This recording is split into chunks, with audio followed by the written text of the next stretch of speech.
What you are witnessing is real. The participants are not actors. They are actual litigants with a case pending in Austin, Texas Municipal Court. Both parties have agreed to dismiss their court cases and have their disputes settled here in our forum, the GraveTalk Court. All rise for the Honorable Judge Head Cannoneer John. Please be seated. Are we all being Southern because I was not prepared for that yet? Okay, let's go. All right, what do we have here? Why are you two gentlemen standing in front of me before this court? Can I sit down? No. You may not be seated. This is a standing procedure only. I'm pretty sure they stand in the people's court. The whole time? Frederick. No, I am not Frederick. No, we're the lawyers for the defendants. Representative. All right, sit down. Okay, thank you. Look, you're on I'm going to keep standing. You do you, okay? Well, thank you, kind sir. You gentlemen from the south of some indiscernible place. Gavel, gavel, gavel. This is a no. Gavel. We could probably edit in that sound effect. I love how fucking shit this is. I love it. Let's go. This is a no-nonsense court. Your Honor, I am here today representing Mr. Voorhees. He is here for restitution and recompense. Oh. He was not paid full due when a job was agreed upon when he was resurrected from Satan's hell to come forth and go to Springwood and kill for his employer. Objection, Your Honor. My client has made it very clear that our other defendant over here would be paid in exposure and marketing, which we can argue was pertained. My client does not need exposure nor fame. He is known throughout these parts. Is there a contract here I can look at? If I can introduce evidence A, the title of this film, Freddy Vs Jason, one does not get their name put at the front of a movie title unless they are in the right and found to be correct. Objection, Your Honor. That is alphabetical's happenstance. Happenstance, that's true. In the case of A versus B, I can point out that that is actually how the law works. Well, alphabet, you know what I got to tell you, gentlemen? Alphabetized is a court precedent, so... Well, look, if we are going to list out the amount of kills that occurred in this movie and see who had the most, let's go ahead and set the record straight, Honor, shall we? Kills are ancillary. Kills are a byproduct of today's society and a failed judicial system. What I would like to point out is fear. Fear is what drives us. It's what moves people forward in the future. He's got you there. Your Honor, fear is free. Killing is not. Oh, and I am here to get my client what's due. Yeah, I do love a turn of phrase, so... Shit, we may be up shit's creek here, pal. I can't do this, you guys. I can't do it. I cannot defend Freddy Krueger in this movie. I tried so hard. Oh, God. Your Honor, if I may recuse myself from this case, I am incapable of defending this creature, this man who just dared to dream a dream, if you will. He did dream a little dream of me. I can't. Oh, God. Oh, okay. We will happily pay restitution to Mr. Voorhees. Wow. His lawyers decided to pay up. That sounds... That's a twist and turn. That's a turn of phrase, if you will. Anything's possible at the GraveTalk court. All right, well, then, gavel, gavel, gavel.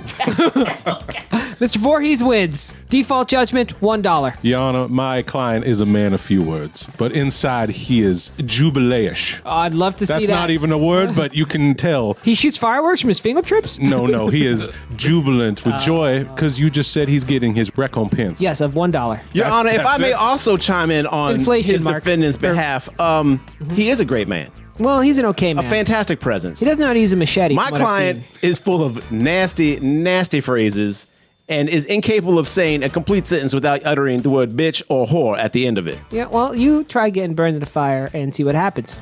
Your Honor, might I recommend punishment? Punishment? Yeah. Whoa. I gave you the money. How about we give Mr. Freddy a thesaurus? Oh, well, that's going to come out of your share, Or an Urban Dictionary, at least. All right, I'll forfeit my client's $1 that you awarded him. All right. So Mr. Frederick Krueger can learn a few other phrases. Trollop. Scallywag. Yes. These are all words that could be instead of bitch. Possible. All right, well, sounds like we're done here. Gavel, gavel, gavel. Easiest day ever. Yeah. Sorry for wasting the court's time. So ends the GraveTalk court.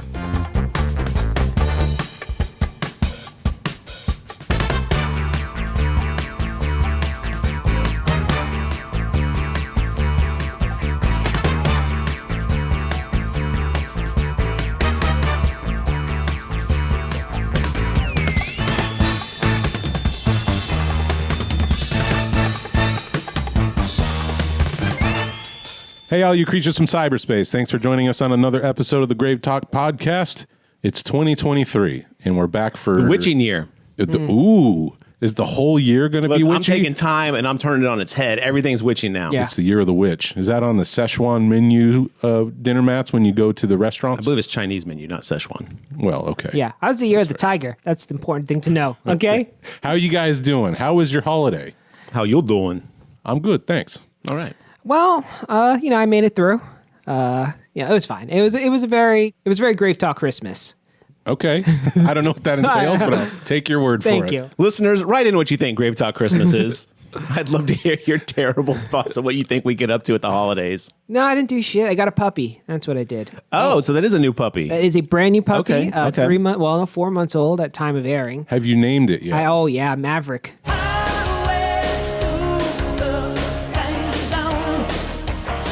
Well, of course Jesus you did. Christ. Of I course saw you that did. and I was like, here we go. Your wife let you do that, did No, she? His wife didn't have a say in that She one. I'm sorry. encouraged me to do it. So She dared him. She's like, I fucking dare you to do it. He did it, and now he's getting divorced. I love it, man. How long did you mull over changing that to Goose or Iceman? 0 seconds at all. Yeah, he was Maverick the whole time. Mav is what A we dog call him. named Goose? Come on. Do you do the little teeth bite thing at him? How so? Oh, no, don't do that. I should, though. I'm trying to teach him not to bite, so... No. Yeah, maybe when he's Maverick! older. You got to yell that when you yell for your dog. Maverick! Quite a lot. If y'all have had little 3-month-old puppies, you know they are quite the handful. I have not. Well, I don't know that I recommend it. I'm not allowed to be around small animals. I pet the rabbits too hard. Well, it sounds like we did okay during the holiday. Well, now that we're back, we're going to start the year Sounds out. like we did okay at the holiday. Garrett, what were you up to? Oh, nothing. You're here. Okay. We did all right. That's proof enough. Well, we're going to start off the year strong with Jason versus Freddy. You see how I renamed it? Because Jason is my clear winner of this film. Without a doubt. Jason gets wrecked in this movie. Yeah, but he can't die, so it doesn't matter. All right, fair. Let's spoil the ending. He does walk out the victor, Barely. He lost all the fingers in one hand. That's true. but he's palming That's his Freddy's head machete without hand. fingers. So think Yeah. about that. Yeah, but he can't use his machete with A no hand fingers. so badass that he doesn't even need fingers to palm a head. Well, that's true. But he needs him to hold a machete, so That's true. Well, before we get too deep into that, have you guys watched anything you want to bring up or talk about? nope. Not a thing. Well, I watched a show on Apple TV called Servant by M. Night Shyamalan, and How'd that one fare? He's up for what, like 20% good movies at this point? I want to see Knock in the Cabin or Knock at the Cabin Door, whatever that new one coming out is that he did. hopefully it's good. The show's okay. It's not really like they play it up as a horror, and it has some horror imagery, but it's more of like a mystery show. But it's good. It's good. The final season, I like that it has a set ending, so I know like this season coming up is the final season.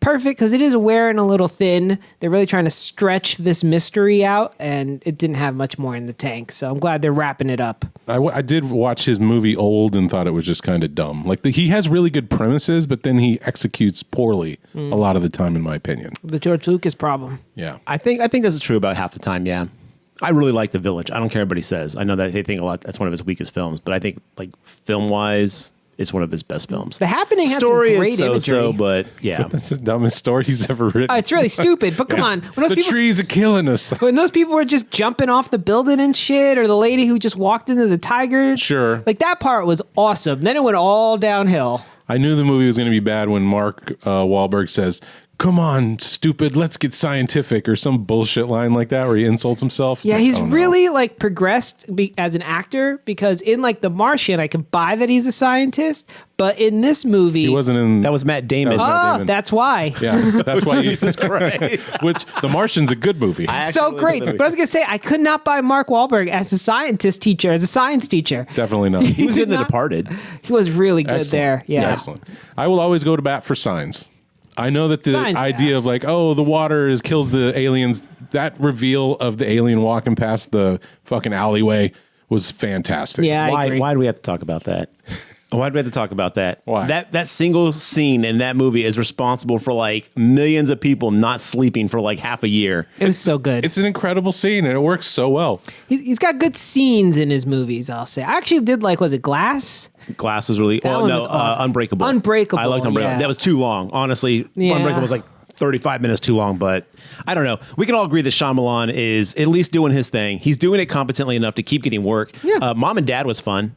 I didn't see that one. Anyway, welcome back to Shyamalan talk. Twist, it's not actually about Shyamalan movies. Yeah. We're going to be talking about Freddy v. Jason. Have we not done one of his movies yet?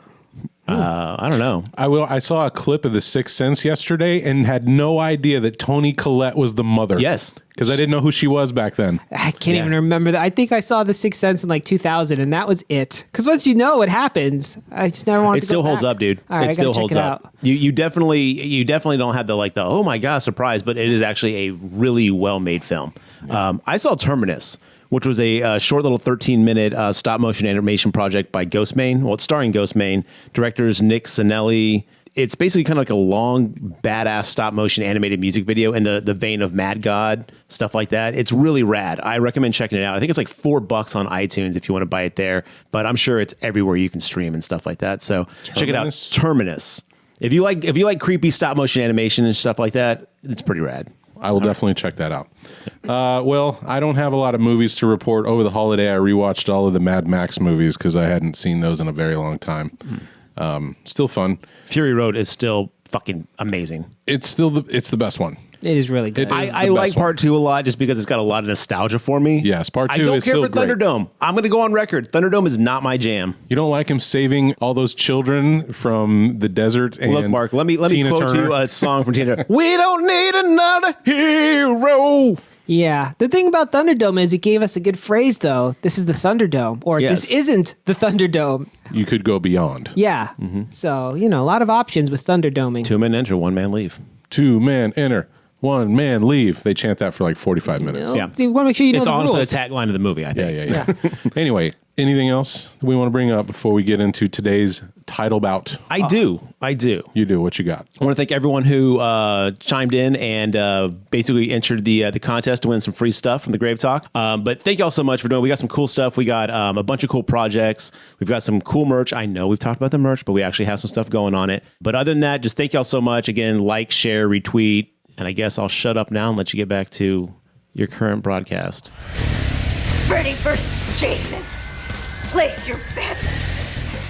Well, let's talk about today's movie. From 2003, we're doing Freddy vs. Jason. This one was directed by... Our first Versus film. We haven't done a film where two We major did too. forces... No, we didn't. Godzilla vs. Kong, Never man. happened. Never happened.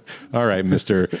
Anti-History. If this movie continued in that vein, and now they were doing King of the Slashers, and Freddy and Jason had to team up, who would they fight? No, you don't even answer that question because I went down a damn rabbit hole with IMDb because I was like, what have these writers done and how can I avoid anything else they've done from here on out? And let me tell you, there are a shit ton of fan films, short film like Freddy versus Michael Myers, Jason versus Pinhead. Like, it is a cornucopia of short film trash. Mm-hmm. There's also a Freddy versus Jason 2 that someone made, which is credited on the IMDb website. So I don't know what that's all about, but it's got to be a fan film. Yeah, that definitely was not an official product. After this one came out and made money, there was a lot of talk of a sequel that never materialized. They said, well, what if Michael Myers? Well, what if Ash from Evil Dead? Those things were swirling around for years. And to the point where they actually made the Ash versus Freddy versus Jason into a comic book form. So if you're interested, the storyline does continue there. What Okay. I got to ask, have you read it? No, I looked at the art and was like, ugh. I just, that concept is so dumb. Ash would last 5 seconds. 5 seconds. Well, in real life, but Ash is no mere mortal. He is the chosen one if you've watched any of the Evil Deads. So he's got something about him that keeps him alive. He's got that little something that just makes Yeah. you go, ooh la la. And there's precedent. Remember, in Jason Goes to Hell, Friday the 13th, Part 9, the Necronomicon is on the mantle of Jason's mother's home. Well, anyone with a nice library has a Necronomicon of some kind. Right. There was many in the first edition Yeah, prints. there you go. Yeah. Definitely. I got mine at Scholastic Book Fair. Oh, but That would be fucking rad. yeah, at a book fair, I got mine through Troll. Let me get a Mad Lib and let me get that Necronomicon. All right. Well, today's Freddy versus Jason. Man, You just say it one more time because I think we've said it like Freddy versus I'm just going to start saying Freddy v. Jason because I like the way that sounds. FVJ. This one came out in 2003, and holy crap, I didn't think I could feel 2003 again like I felt it in this movie. Like a warm embrace this was. It's like time traveling, man. That bad rock and roll that was so prevalent after Disturbed came on the scene, and your Linkin Parks. Oh, the copycat right bands. before that, too, but yeah. Yeah. Yeah, how did they not get Linkin Park for this movie? That would have been right up there. They read the script and were like, get fucked. They couldn't afford Linkin Park, you know what I mean? They That's had to spend all the money on this fight scene at the end. They got Linkin Park. Very close, but Speaking of money, Mark, how much did it cost and how much did it make? Because I am very concerned. You're concerned? What? They didn't use their money wisely. I'm worried they misspent. $30 million was the budget at the time. okay. And it brought in $116 million. Yeah, it did. Okay. I worked at the theater when this came out, and it was This shit was a force. I mean, what horror fans' wet dream, honestly, when you heard about this. This is what we got. I was ecstatic to buy that movie ticket and go see this thing. It was a big deal.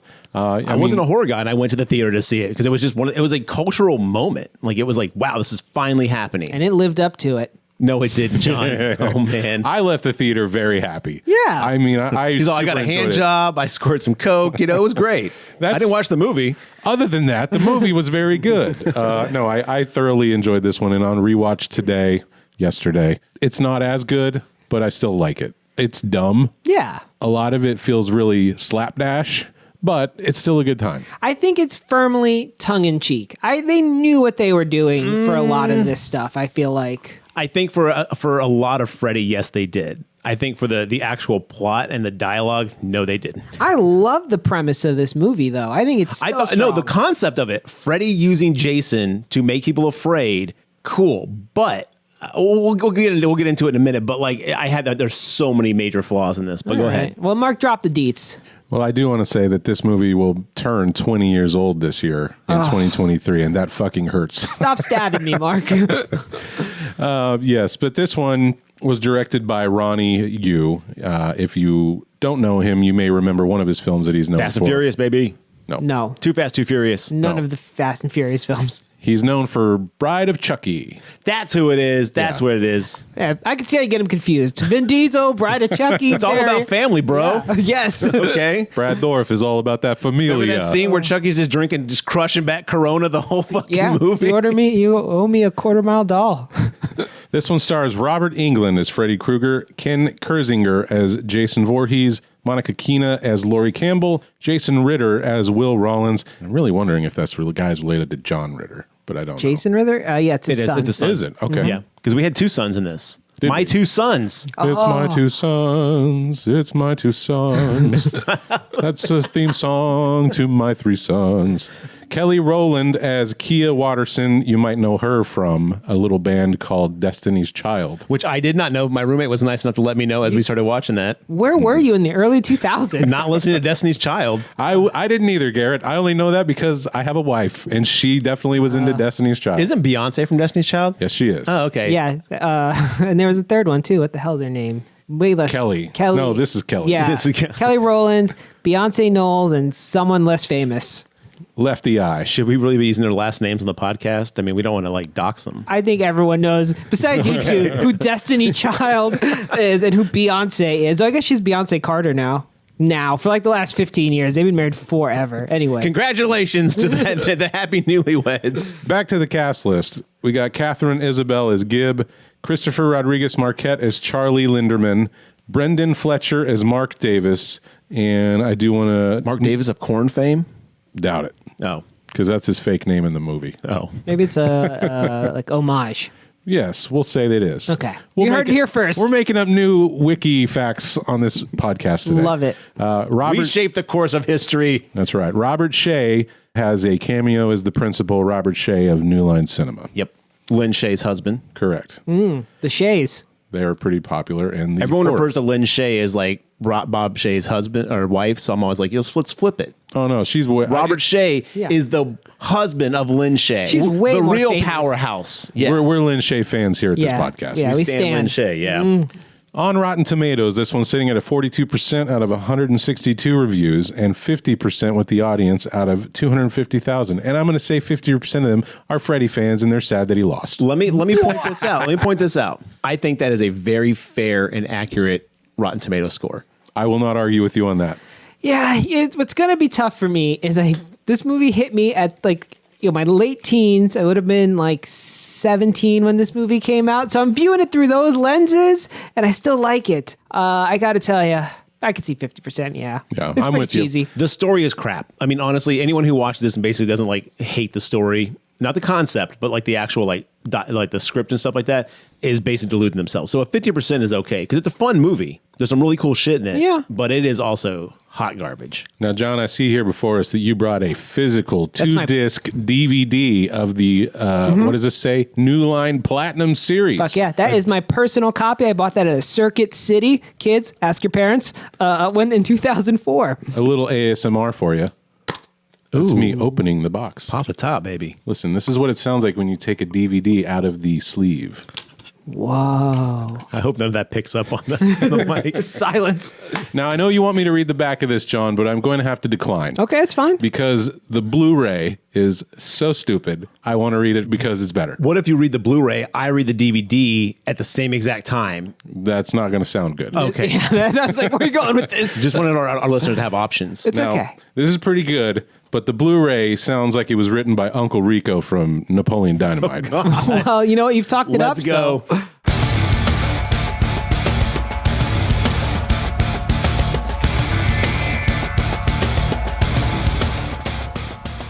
The Slicer versus the Slasher. Ooh. Who's who? Did it say who's who? No, I'm asking you guys. God, Okay. I was like... The Slicer, it's gotta be Jason. See, I would have said the other way around. Because with that machete, you got to slash. No, you But slice. you slice and dice. Hey, like you slice a limb off, Or you know? you slash and dash. I just made that up. Okay. See, there's already confusion in Yeah, this box. get it together, box. The box's tagline says, "A fright to the death." Weak. Wham, wham. Two titans of terror going at it mano a machete. They're going to kill each other a lot. The horror and wicked fun begins when Freddy realizes he can't haunt dreams because folks no longer fear him. So he enlists Jason to do a little killing on his behalf on Elm Street. Does it say a little killing? Yes, it does. Presto! The fear is back. This box says presto. Holy shit. Shazam! And so is Freddy. One problem, Jason isn't about to stop offing people. And, I know. He knew you'd like it, John. and another, Freddy isn't about to let Jason rule Elm Street. This means war. Freddy versus Jason. Winner kills all. That's the box. Wham, wham. No, they actually used multiple taglines for this movie in the back of that box. Here's some of the taglines. There was 11 of them for this movie. I'm not going to read them all. The Slicer, the Dicer, and this time, they're not any nicer. What? Freddy, That's so stupid. Freddy versus Jason, place your bets. A Nightmare on Elm Street meets Friday the 13th. That was a tagline. Wow. A fright to the death. Winner kills all. Evil will battle evil. Even a killer has something to fear. And then 1, 2, Freddy's coming for you. 3, 4, Jason's at your door. That's a just- good one. That's just a sampling of some of the taglines. Some this of movie these had. sound fan made, I gotta tell you. Yeah. Freddy vs. Jason. Place your bets. You have to watch these movies trailers. The early 2000s movie trailers were a spectacle to behold. We watched the Jeepers Creepers trailer, and wow, it was more hardcore than like a John Wick trailer nowadays. It was insane. It was like, oh my God, I'm in for whatever it is. I see why they got so many like young kids' asses in the seats. Yeah. Because we expected like just balls to the wall insanity. It was like Crank 5 in every movie. Yeah. Well, I'll tell you what, if you can get your hands on the New Line Platinum Series DVD, it has all of the trailers and TV spots. Nice. So that's the kind of quality you get from the Platinum Series. You just patted that thing as if it was a small child that you were putting to bed. Good movie. Yeah. Good movie. Look, I'm proud that this thing is 19 years old, I guess. And I do want to point out that the one I want to point out that it looks never used. No, I like the nice shiny sheen it's got going on the slip cover. That's nice. But I do want to mention that on the back of this, it calls Jason Voorhees an equally iconic madman. Mm-hmm. And that's not usually how I would describe Jason Voorhees. yeah, about as good as Freddy. That's how He's I a describe him. madman. You know, they're yelling as they're getting their heads lopped off. He's lost his mind. Oh no. I'll have you know this is well used. That's fine. You don't have to justify your Freddy versus Jason Sometimes use. I just open it and look at it, Sometimes I just stare at this thing for hours. It's been lovingly cherished all these years. I mean, I You pat it to sleep. I just saw it happen. This is how I sleep. On top of it. Yeah, I put it right under my pillow. I alternate movies, but But the idea of Freddy versus Jason goes back as far as the 80s. The fans were wanting this to happen for years. They talked about it. There was like 17 iterations of this movie. They even went to Paramount to try to get this made, but Paramount was like, we want to make the movie. License us your Freddy and we'll do it. And they're like, no. But eventually Paramount lost the rights to the Friday the 13th Honestly, franchise. that was smart. New Line was so smart for not saying yes to that. I agree. in case you're wondering, this movie is rated R for perverse, strong horror violence gore. Wow. So That's a word worst salad. kind of gore you can get. Yeah, and drug use. So Oh, well, of course. I did want to run some of these ideas by you. These were some of the original script ideas for this film, drafts and such. At one point, there was a cult that brought Freddy back called the Fred Heads. clever. Yeah. There was talks of giving the devil, Satan himself, a role in this movie. Mephisto.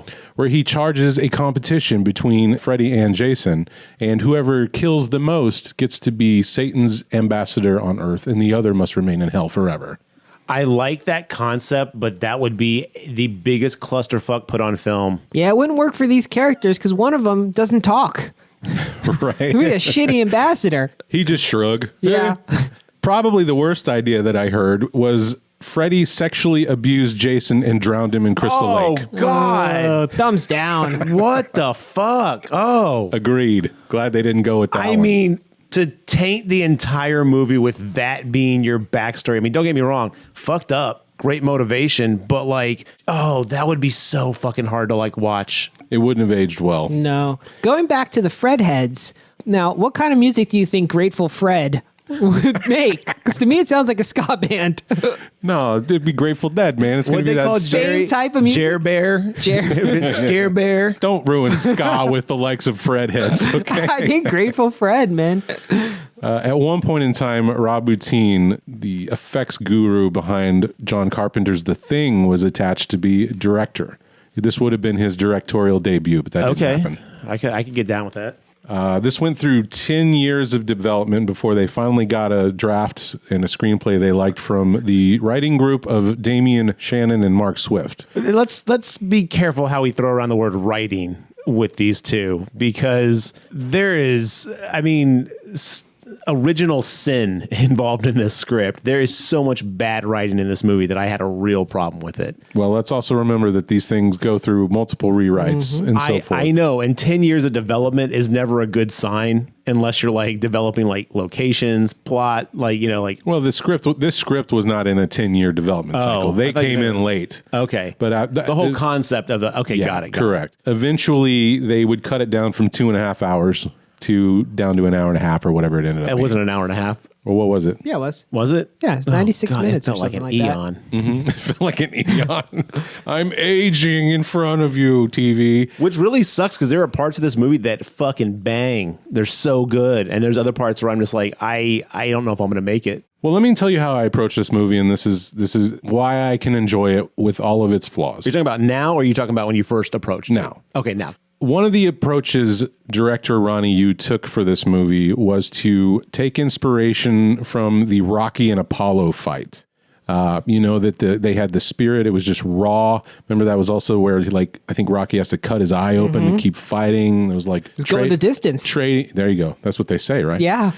I see this as almost a parallel to a wrestling match, a WWF fight. Oh, yeah. This has all of the energy and feel of Monday Night Raw when they'd grab the mic and fucking yell at each other for 45 minutes and then wrestle for 10. Big time. You know what I mean?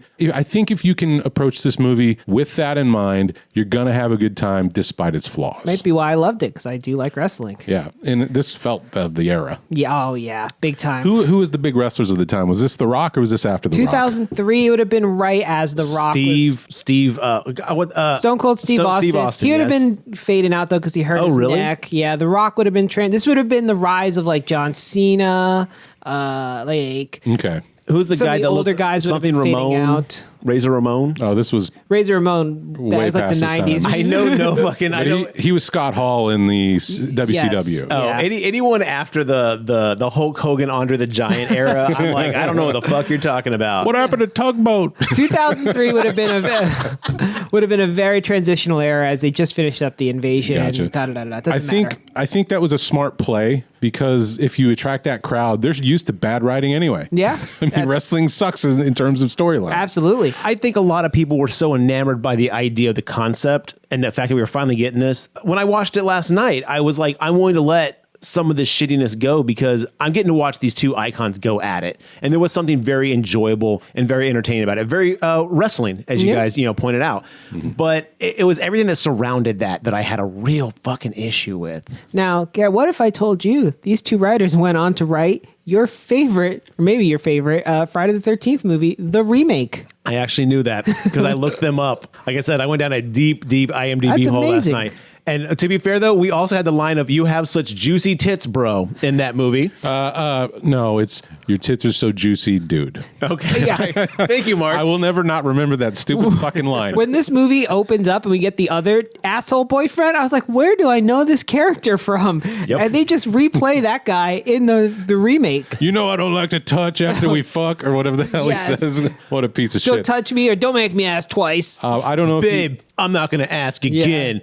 Stand and deliver. And I was like, whoa. When he you came- should immediately stop right there. when he came back in dead form, that was great though. And he's like, Yes. "Oh, I'm already dead and you're already drinking out here. I'm not gonna ask you twice." So I was like, "Oh, that's pretty good." Yeah. Just to kind of wrap up the feeling of this versus boxing wrestling match. Did you guys watch the promotional material where they actually had The way in. Yeah, where it's like the fight interviews so before. good. If you haven't seen that, listeners, go check that out. It's really stupid.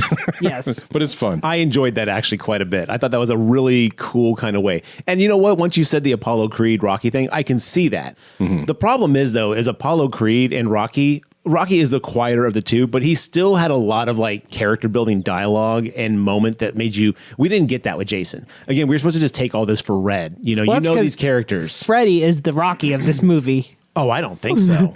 Well, the movie starts with Freddy narration, Yeah. where he tells you everything you need to know about the characters if you don't know them. I didn't catch that, but I'm so glad 5 minutes later, one of the characters in the movie explained the same fucking thing that he just said. This movie, and this is my problem, my number one complaint with this movie thinks that we are fucking morons because sometimes they will literally say something and then another character will repeat it. And then we'll have someone basically like, one of the things I wrote down is, Jason, I'm bringing you back to life because you can't be. Like I'm bringing you in because you can't die. That's your whole thing. That's your shtick, bro. And then later on, he's like, "Why won't you die?"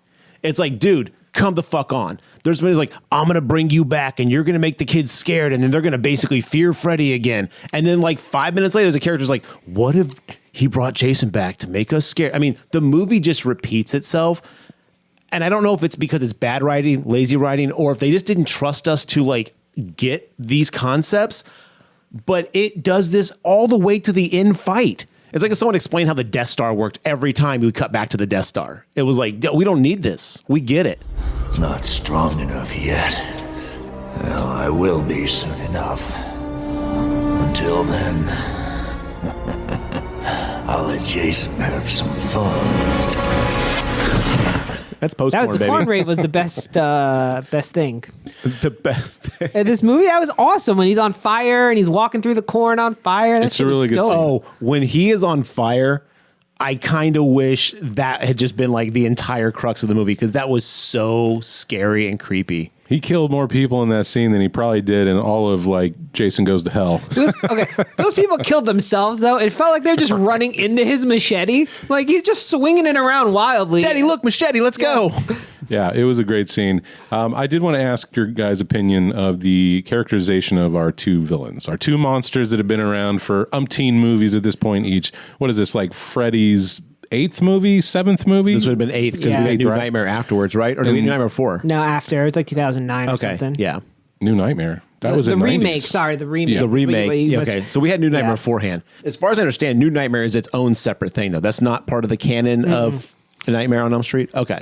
No, I think like I'd also believe Because the meta aspect of it, right? Yeah, this Freddy seems like he just picks up after like 3.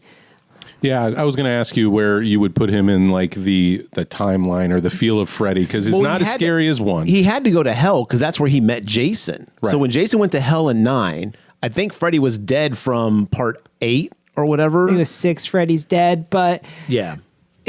But that Freddy turned out to be dream gods that are like slugs. So I think it's I think they definitely retcon a few things. Yeah, here. I think this falls more like in 3 and 4, like in sometime in that era. Would you say that these could be the best versions of the characters up until this point? Peak moments, right? Yeah. I don't know if I would say that for Jason, though. He's kind of dopey in this one, to be honest. Jason's a little too lumbering. He doesn't like. I know I'm probably the only one that thinks Kane Hodder is the best Jason at this table, but I honestly think that guy brings definitely is. He has an intensity and a feel to him that was absent in this movie, especially after watching. You know, I watched 6, 7, and 8 recently. Again, yes, I fucking watched Manhattan again. Yeah, it's a fun watch, honestly. It's a crap movie, but it's a fun watch. It's so stupid. But he does such a good job there that he's the pinnacle. So getting Ken Kersinger, who was the stunt man for Jason Takes Manhattan, be the Jason, was really a letdown. And you guys reminded me, because I didn't remember, I was like, why wasn't Kane Hodder in this? You guys, they told me, we discussed before that this is like a big point of contention. Yeah, so Kane Hodder had been championing this Versus movie for many, many years. He had to go on and do Jason 10 and Jason Goes to Hell while they were trying to get this movie off the ground. Unfortunately, and depending on who's interviewed, they're kind of cagey about who made the decision, but it sounds like that whoever was in charge of the property gave Ronnie Yu the command to go find themselves a new Jason because of how poorly those other 2 movies were received. Jason 10 was a huge flop. Yeah. And I can't blame Kane Hodder for that, though. Yeah, I know. Kane Hodder is it's not like his act is like, Madam, I find this to be. It's like his acting was not what sunk those movies. I agree with you, but the command was, we want a fresh start, go reset. Now, what I did like... Why do execs think that's the fucking... God, they're so stupid. How do they do this? Who knows? Anyway, whatever. I do like how, imposing he is, though. He's a giant man. Dude, like, he towers over Freddy, that was interesting, like a dichotomy there. And I'm not saying he did bad by any means, but he just wasn't. I know what you're saying, but I also think that comes down to script. I mean, sure, Hodder brings a certain panache, if you will, to the character, but it really comes down to how they're utilized, because he is a lumbering oaf. And I really enjoyed the fact that we kind of got non-methodical Jason in this movie. He was just like a point A to point B to point C, kill, kill, kill. That's what I do. Done. There's not a lot of thought behind those eyes. Now, what I did not like, though, in that vein is this seems to be the first time he's ever held a machete, because he gets it stuck so much. So much. Like, he gets it stuck in more floorboards and ceilings. It is kind of comical. Compared to the rest of the series, I think in this one movie alone, he gets it stuck in more places. You should have mastered the machete by now. Yeah. Guy does not know what he's doing. He did just get resurrected again, so maybe he's got to start fresh each time. That's like his 5th resurrection, man. He should be used to this. We don't talk about this. Resurrection sickness gets you inner ear trouble. Yeah, all right. We'll give you some slack. You suddenly develop a fear of water that you didn't have before through 9 movies or whatever. Well, isn't he afraid of water in 8? Like, he gets that cry. He's not thrilled about it, but he kills someone in the lake. Yeah. Like, he walks to the lake to kill people. He's in water all the time. Like, if you were that scared of water, that terrified to see it, you wouldn't be jumping in the lake like, I'm going to get some kill on. So I watched the Camp Crystal Lake Memories documentary, 2-parter, that's very long, about this particular movie, and they interview the guys who wrote it, Shaft and... Shaft. I'm only talking about Shaft. Damn right. Swift and Shannon, I mean. And they say that let's call them Shaft for short. It's the writing combo name. Yeah, the Shaft team. They would love that. That was a rewrite. They had no intention of him being afraid of water, but there was going to be a subconscious turmoil with it because of him drowning as a kid. That's fair. Makes sense. That's completely fair. And I would not have thought twice, except the fact that he freezes it like, oh God, liquid wetness. And it's like, bro. And I could argue blood is a form of water. Imagine just holding up a glass of water in front of him. He's like, ah! But I do like that he reverted back to child Jason because I think it's affected him in that scene. That was really cool. And there was precedent because he does that in, like you said, Manhattan in the tunnel, right? Yeah, after In the the toxic sewer. waste, after the daily New York toxic waste dump. Oh, yes, I remember Yeah. that. So there was precedent for that to happen. But Now, shout out to the directors, the writers, cinematographer, whoever actually was the one in charge of some of these scenes, because the scene where Jason is on fire in the cornfield, walking out into the little like rave, the scene where Jason is dragging the body to his little island of heads. Yes. Before he gets inside the room where the door of like floating like, you know, bodies from Beetlejuice, but like that shot alone of him walking through the swamp thing, I paused it and was like, holy shit, this is beautiful. Like that this whole is gorgeous. idea, I want that fleshed out, man. That's his like subconscious like safe zone. Like to me, was that's so where he rad. kept all of his victims. Yeah. Is in that closet of water with all their spirits floating around. It was awesome. I was was like, dope. dude, more of this, please. Yeah, that scene literally, I had to pause it and I was like, this right here is what filmmaking is.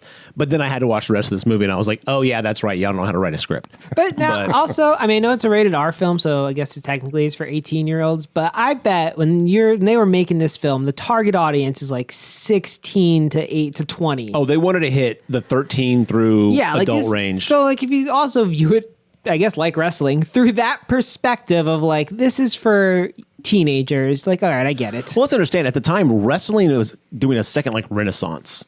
Like the Attitude Era, I guess is what it was. You know, like that was huge. I wasn't even into wrestling, but like I remember seeing people like who had given up on wrestling. I never heard of it. Like people at my boss were like, "Yo, we're renting the pay-per-view this week," and I was like, "Y'all didn't give a shit about wrestling like 5 years ago. What is going on?" I'm going to save you some tweets. 2003 was probably the ruthless aggression era. Okay, thank you, Attitude thank era you. ended, but I'm going to Yeah, save you some wrestling time fans, there. don't get at me. I don't know dick. John correcting you wrestling knowledge in real time. Yeah, I'm just trying to save you a headache, man. No, I appreciate it. I do not need Twitter coming after me. Not again. No. What do you guys think of the acting outside of our two main bad guys? Bad. I give it a pass. I give it a pass because everyone is trying so hard. Granted, they missed the target by a lot, most of them, but everyone's trying so hard and everyone's trying to really nail their character. I kind of respected the miss, but yeah, it wasn't great. I'll give you a quick rundown, all right? Lori, high school play. Look, Monica Kenis seems like a wonderful person. Yeah. I don't... But What a beautiful woman. she would just, her screams were annoying to me. I liked her screams. They were so goofy.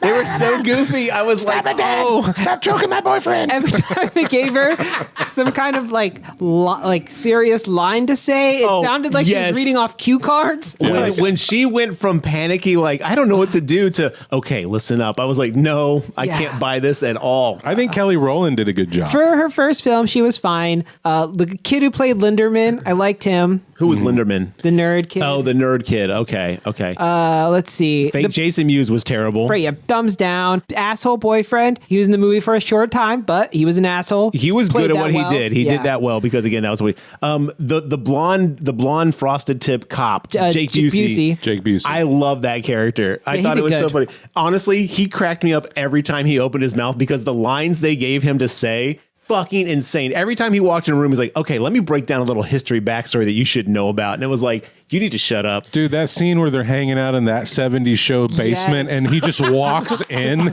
It's like, wait, the cop just walked in the house? What did he say? He's like, you were not hard to find with your giant Scooby-Doo van, which my roommate pointed out at the beginning of the movie. She's like, if they're trying to hide, why are they in a van with a giant mural on the side? Yeah, of a naked woman. And then they also left the keys in the door. And the door. That was Yes. the other thing. He was like, you left the keys in the door. And I was like, all right, these kids deserve to die. Yes. I was like, I guess movie. You can write yourself into that option of him walking into the house. And this is why, this is how he did it. It's good enough. What I think part of it is probably the executives were terrified that people who didn't know who Freddy or Jason were going to come into this Yes. movie and be like, what's happening? That is exactly in the first 4 seconds when he's like, hi, my name's Freddy Krueger. You may remember me from such films as Nightmare on Elm Street. I recently died. I've got to come back, but you know how I do. I got to have dreams and fear. Well, they forgot about me, so I'm going to get Jason to come back and make him scared. of me because no one knows we're connected in any form or fashion. So why would anyone immediately draw the conclusion that a killing by Jason is automatically associated with Freddy? Which at first I was okay with, except when Blonde Cop goes, hey, I think these killings might be related to the Jason incident that happened not too far from here. And I was like, well, they clearly would jump straight to the Jason case because these are Jason killings. These are not fucking nightmare killings. Because in this universe, lay it down for me, John. I can absolutely see why. Load the cannons. No, but it makes total sense for them to jump to the most obvious serial killer, which is the one that's been plaguing this community for 30 years. Except it hasn't been plaguing the community because they found a way to like stop it. And the dude comes in, he's like, hey, these killings are probably Jason killings. Let's also point out that Freddy has been forgotten in a span of 4 years. Yeah, Wait, is that how short it was? Yes, because that's how long Will was in the sane asylum. Oh, God. So okay, somehow that's very short. None of the kids know who the fuck Freddy is all of a sudden. When they're in the news archive and he's like, that's the day my brother killed himself. They wiped it from the history books. I was like, first off, maybe your brother wasn't that important. Number two, I was like, yes, this seems very fast to forget a decades-long killing spree situation that has happened. And then the cop and him are like, what if it's that Freddy guy?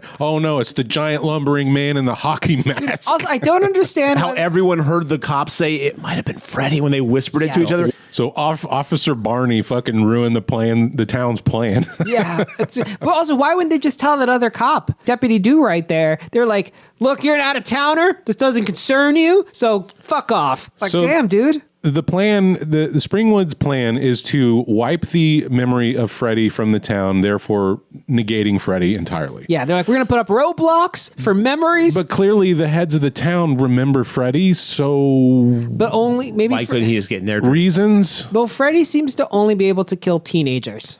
Are they all on Hypnosil? Well, no, because he kills what's-her-face's mom in the first one. He pulls her with that little door frame. They also show Freddy killing the mother in the flashbacks. Laurie's mother. Because you think it's the dad. Show me the autopsy report, Dad. What? Well, the end of Freddy Let me just 1... pull that out of my pocket because I keep it with me at all times. The end of Freddy 1, very confusing. Yes. So, I think it was more just a jump scare thing. yeah, I don't think but it's actually... you're all right. Within the universe of this movie, he does kill Laurie's mom, so fair enough. Like, the thing is, they introduced Jason, and they're like, okay, now here's Jason's backstory. And they gave us a full backstory. Also, it was weird to see camp counselors fucking so hard in front of kids that were like 10 feet away from them. I was like, y'all got to learn some control. Now, granted, it was Freddy in the dream, but it was just like interesting to see like I think that was kid, pan up, counselor, and I was like, geez, dude. What does Laurie say? Is like, hey, Aren't you gonna help the kid?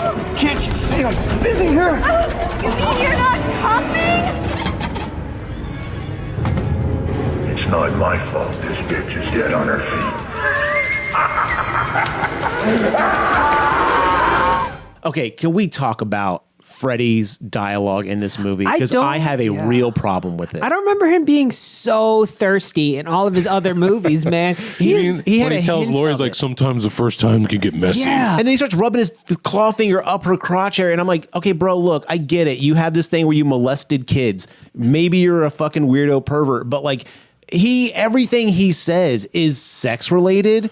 And then he uses the word bitch and whore every sentence almost. It was like they turned like a parody of him almost. Like, Is it worse than Freddy's Dead, though? Because he said some pretty dumb shit. I don't in that remember movie. Freddy's Dead enough to basically say it, but like honestly, I had a really hard time with Freddy in this because every time he spoke, I was like, dude, just stop. He's like that 13-year-old kid that's trying to use every cuss word he knows in one sentence just to sound cool. And you're like, dude, just pull it back a tad. Yes, I do think it's worse than Freddy's Dead. Probably because, though, in that movie, he got to interact with males and other characters, so he had to be a little bit more creative. But I think that's probably where this started. Wes Craven tried to walk it back, and then this movie came and was like, turn that shit back to 11, please. Yeah, he said he wanted nothing to do with this, didn't he? Wes Craven, yeah. He was like, no, you keep that bad idea to yourself. Well, the thing is also, I wonder how much like leeway they let England have with the dialogue and stuff like that. I wonder if this is just like ad-lib stuff or if this is actually written. I don't know. I Look, bet it you was say written. it's primetime bitch one time and that becomes your catchphrase, using the word bitch. Yeah. You know? And again, that's fine, but almost seriously, every time he addressed that character, it was bitch or whore. And I Yeah, was like, it's too much. Dude, just switch it up, man. There's so many different things you could say. And the thing is, Freddy, and this is what kind of pissed me off, because as not a Freddy fan, but a Jason fan, like, Freddy was charming. He was witty. He was clever. The things he said in like 1 through 5, I guess. Sir, it's primetime, bitch. Stuff like that was stupid, but at least it was funny and clever and pertinent to the thing. And this is just like he's just being a misogynistic like asshole, which again, sure, you're a killer, but there was no thought put into any of it. Well, yeah, because like the reason he became this horror icon is even though he was evil, he was like personable in a way, like in a strange way, you know. And this, he was just like, I don't know, you're not clever or witty. You're just like you said, 13. Yeah, 13 trying to sound like you're a badass. And I think that's the what really kind of bothered me so much about Freddy in this film is, you know, like you guys said, the personalities of these characters are so unique and so interesting. And I was excited to see that play off each other. But even when he was talking to Jason in the scene where they're like fighting in the dream basement or whatever the fuck that place was, where he's pinballing him around, I did not like the pinball thing. Yeah, that was lame. It kind of fit with some of his powers later on, but to see Jason being pinballed around and not making a noise, I was like, this is Looney Tunes, and I'm not super thrilled about it. But like the way he talked to Jason, it was even just like, listen to me, you bitch, you're a big pussy, I'm gonna fucking kill you. And you're just like, there's no thought beyond I didn't get my way, so I'm gonna pout. And it was just kind of a waste. Again, I'm more frustrated with the fact that you finally are making this happen, and this is what you go with. I'll say the fights between them were pretty good. I have no complaints. I mean, the pinball shit was stupid, but that is a thing tracks he would with do. Freddy's, yes. Yeah. And again, at first I was like, well, that's dumb. And I was like, well, no, because Freddy's done stuff like this before. This kind of tracks with how he handles things. But the fights themselves were pretty dope. Like, when he cuts off Freddy's arm with the hatchet the first time, he was like, I lost my arm. And he's like, oh, my arm. I was like, oh, shit, I forgot about this. That's crazy. I was like, I wonder if he can regenerate it. And it's like, whoop. Yeah. And I was like, this is cool. Again, I had a lot of fun with the fights. I love the premise, other than the fact there's a big plot hole of why would you immediately associate a killing with Freddy when Jason is so well known, so close by, because evidently Camp Crystal Lake is 5 minutes away. It's on the other side of the 7-Eleven. According to the data, it's about 9 hours away. Yeah, the movie did not make that clear at all. Because the cop comes in and is like, hey, remember that Camp Crystal Lake thing? This sounds like that. And everyone's like, what about that Jason dude? And it's like, how do you all know this? And why would Freddy be the first thing you jump to? Well, the cop was from out of town. They don't say where he's from. So perhaps that's why he knows about Jason. As for the 9 hours thing, yes, the movie does not make that clear. You can kind of suss it out, though, when they're like, oh, we're running out of tranquilizer. So I guess you could assume, like, oh, it's been a long time. But yeah, the movie does a real shit job. Also, they leave when it's night and they get there when it's night, even though it's 9 hours away. Classic. So, yeah, they're classic Truffaut shooting day for night. Is Laurie's dad supposed to be someone I'm supposed to remember from previous movies? No. Nah, these are all original characters. Because they were like, your dad's involved in this. And I was like, oh, is he a character from the earlier ones that I don't remember? Because I thought the Hypnosil was that was from a 3. throwback. Yeah, and I think 4, but in 3, it was like a good thing. And then here they like twisted it to be this evil drug. Well, I did just want to say that based on this math equation that I'm looking at, if we were going We to... brought math into this. A square plus B square. Much simpler than that. If we were going to judge this bout by on-screen deaths, Jason is responsible for 19 and Freddy only 2. Who's the second? I can think of one. He kills Mark and... he kills the cop by electrocution. No, that's Jason. No, that's Jason. You're right. That's Jason. Oh, I guess does he count as... Does he... Mother. He kills Laurie's mother. Oh, that is an on-screen. Yeah, okay. Except it's a flashback. That's past. That's like, yeah, I've had sex this year. Like I thought about that one time back in 1996. All right. Yeah. Well, I mean, yeah, Jason, but that's his job. He's the murderer. Freddy is a strategist. Thank you. He's the stratego. Yes. He lays it all out and sends his pit bull to do the work. But that's the thing that kind of really fucking frustrated me is the fact that he's like, he's supposed to be the strategist and he's got this great elaborate plan, but the moment he like does it, he's like, this guy won't stop killing, why won't you die? And it's like, bro, you literally did no research here. Like you should know this. You literally in your monologue at the beginning said, I'm bringing you back because you can't die. Unless, hear me out, here's some headcanon, the monologue at the beginning is him recounting the story at the end. So he's now in hell, and he's like, someone's be like, how'd you get here? And he's like, boy, do I have a story for you, man. Freeze frame. Yes. Well, I bet you're wondering how we got here. Where's the rest of my body? I would love if the narrative was done in yeah, and that's why Freddy, he's talking himself up. So that's why he comes out on top in every fight. Why he's just like going toe to toe. You think every Nightmare on Elm Street is just a recap of something he did. That's why he seems so just cool. this in him? one. Oh, okay. Just this one because it opens with that narration. So it's like the 300, right? He's got all of his little hell demons around a fireplace, and he's telling them this story. And once again, you have put in more work than our writing staff has in this fucking film. John, and we're gonna have to take that cannon away from you and give you a trebuchet. Okay, yeah, a head trebuchet. For some of these reaches that I make, I can use one.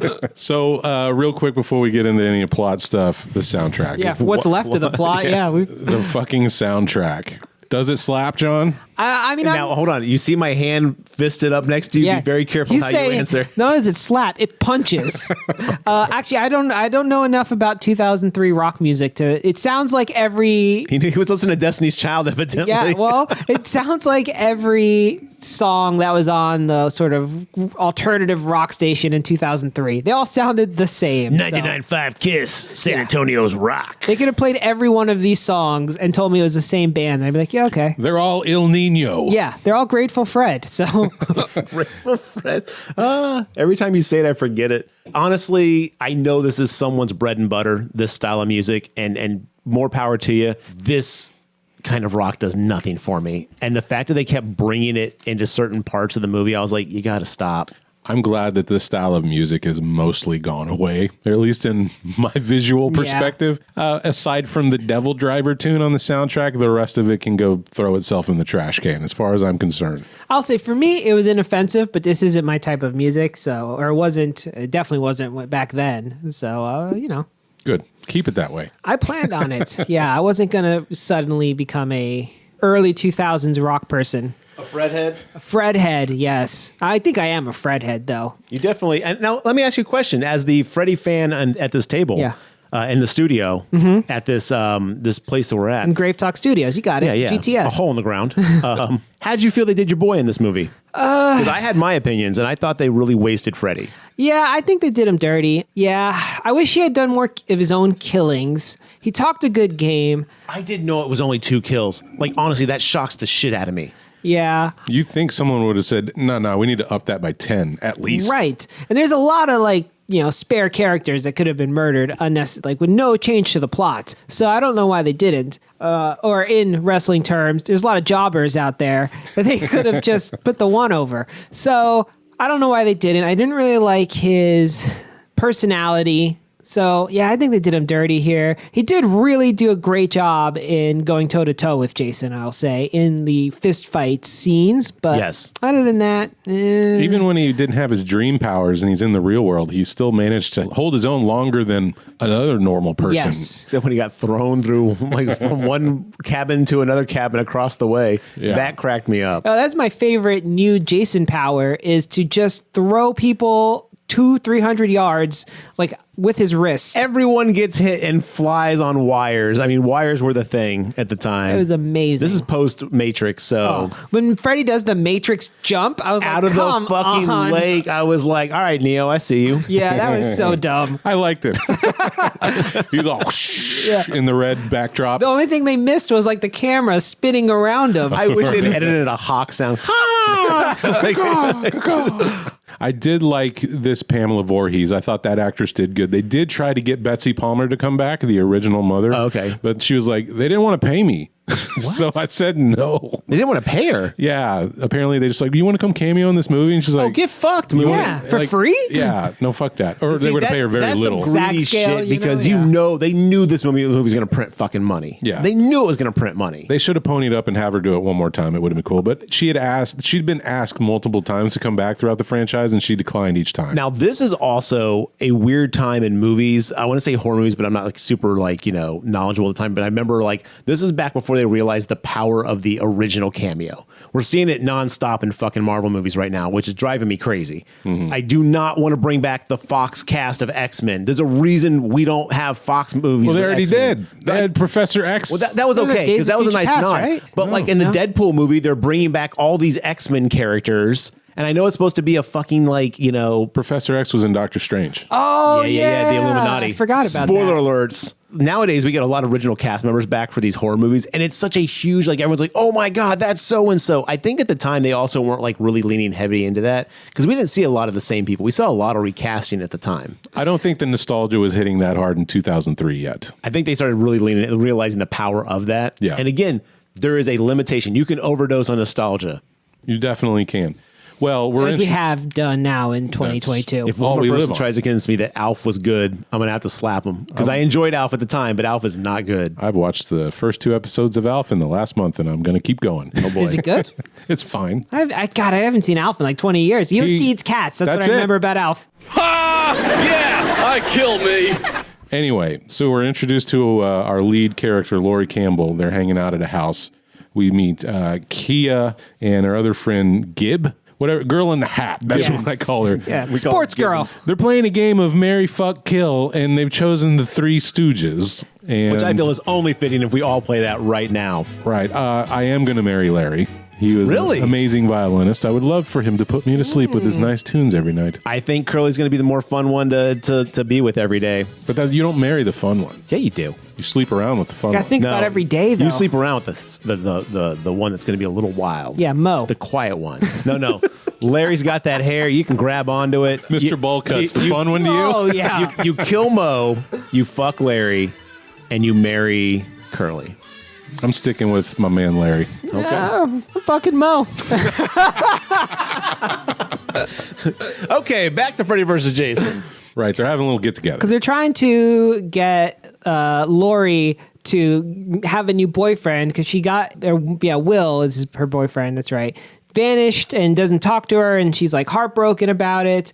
And so they're like, look, we're going to bring over some guys. And she's like, oh, I didn't know guys were coming. And these 27-year-old women are supposed to be in high school, by the way. Oh my God, dude. These people are so old. The guys that show up, I'm like, okay, y'all all have jobs, right? I just don't understand why high school is the crux of why they feel that every Freddy movie has to be high schoolers. Yeah. Well, it's not just Freddy. It's all of horror movies from the 80s is always high schoolers. And that'd be a good project, a good homework assignment to figure out why so many of these horror movies are set in high school. Because the target audience is in high school. Kids. And the thing is, everything they show is what high schoolers want to be doing. We want to be drinking, doing drugs, having sex. Anyway, so the boys come over. There's a couple of stupid jump scares. One of the boys is an asshole.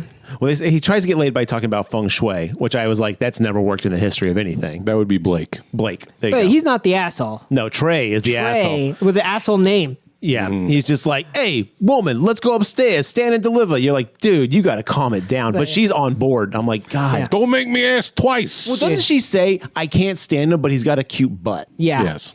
Which, again, when he gets killed, she's just like, oh, my God, my life is over. It's like, you didn't like this guy. Well, I think, though, if your significant other gets murdered, even if it was more of a passing thing, you'd be like, I'm shocked. A little less significant, a little more other.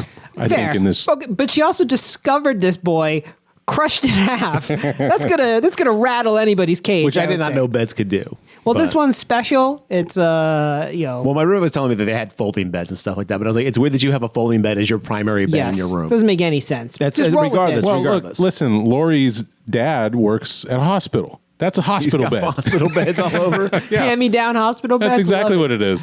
So, yeah, while this is all going on, Gibbs and Trey go upstairs to fuck, and when they're Put some done... respect on that. Yeah, when they're done, Gibbs tries to cuddle, and he's like, ooh, don't touch me. You know what I like to touch after She wasn't even sex. cuddling. She just literally laid her hand across his chest, and he was like, get off me, babe. And I was like, dude, you got to give a little something. So she goes to take a shower, and in the meantime, Mr. Voorhees has been summoned to the premises. Yeah, and he ninjas his way inside, upstairs, into the bedroom, even though he's a lumbering, 7.5 foot, 300-pound person.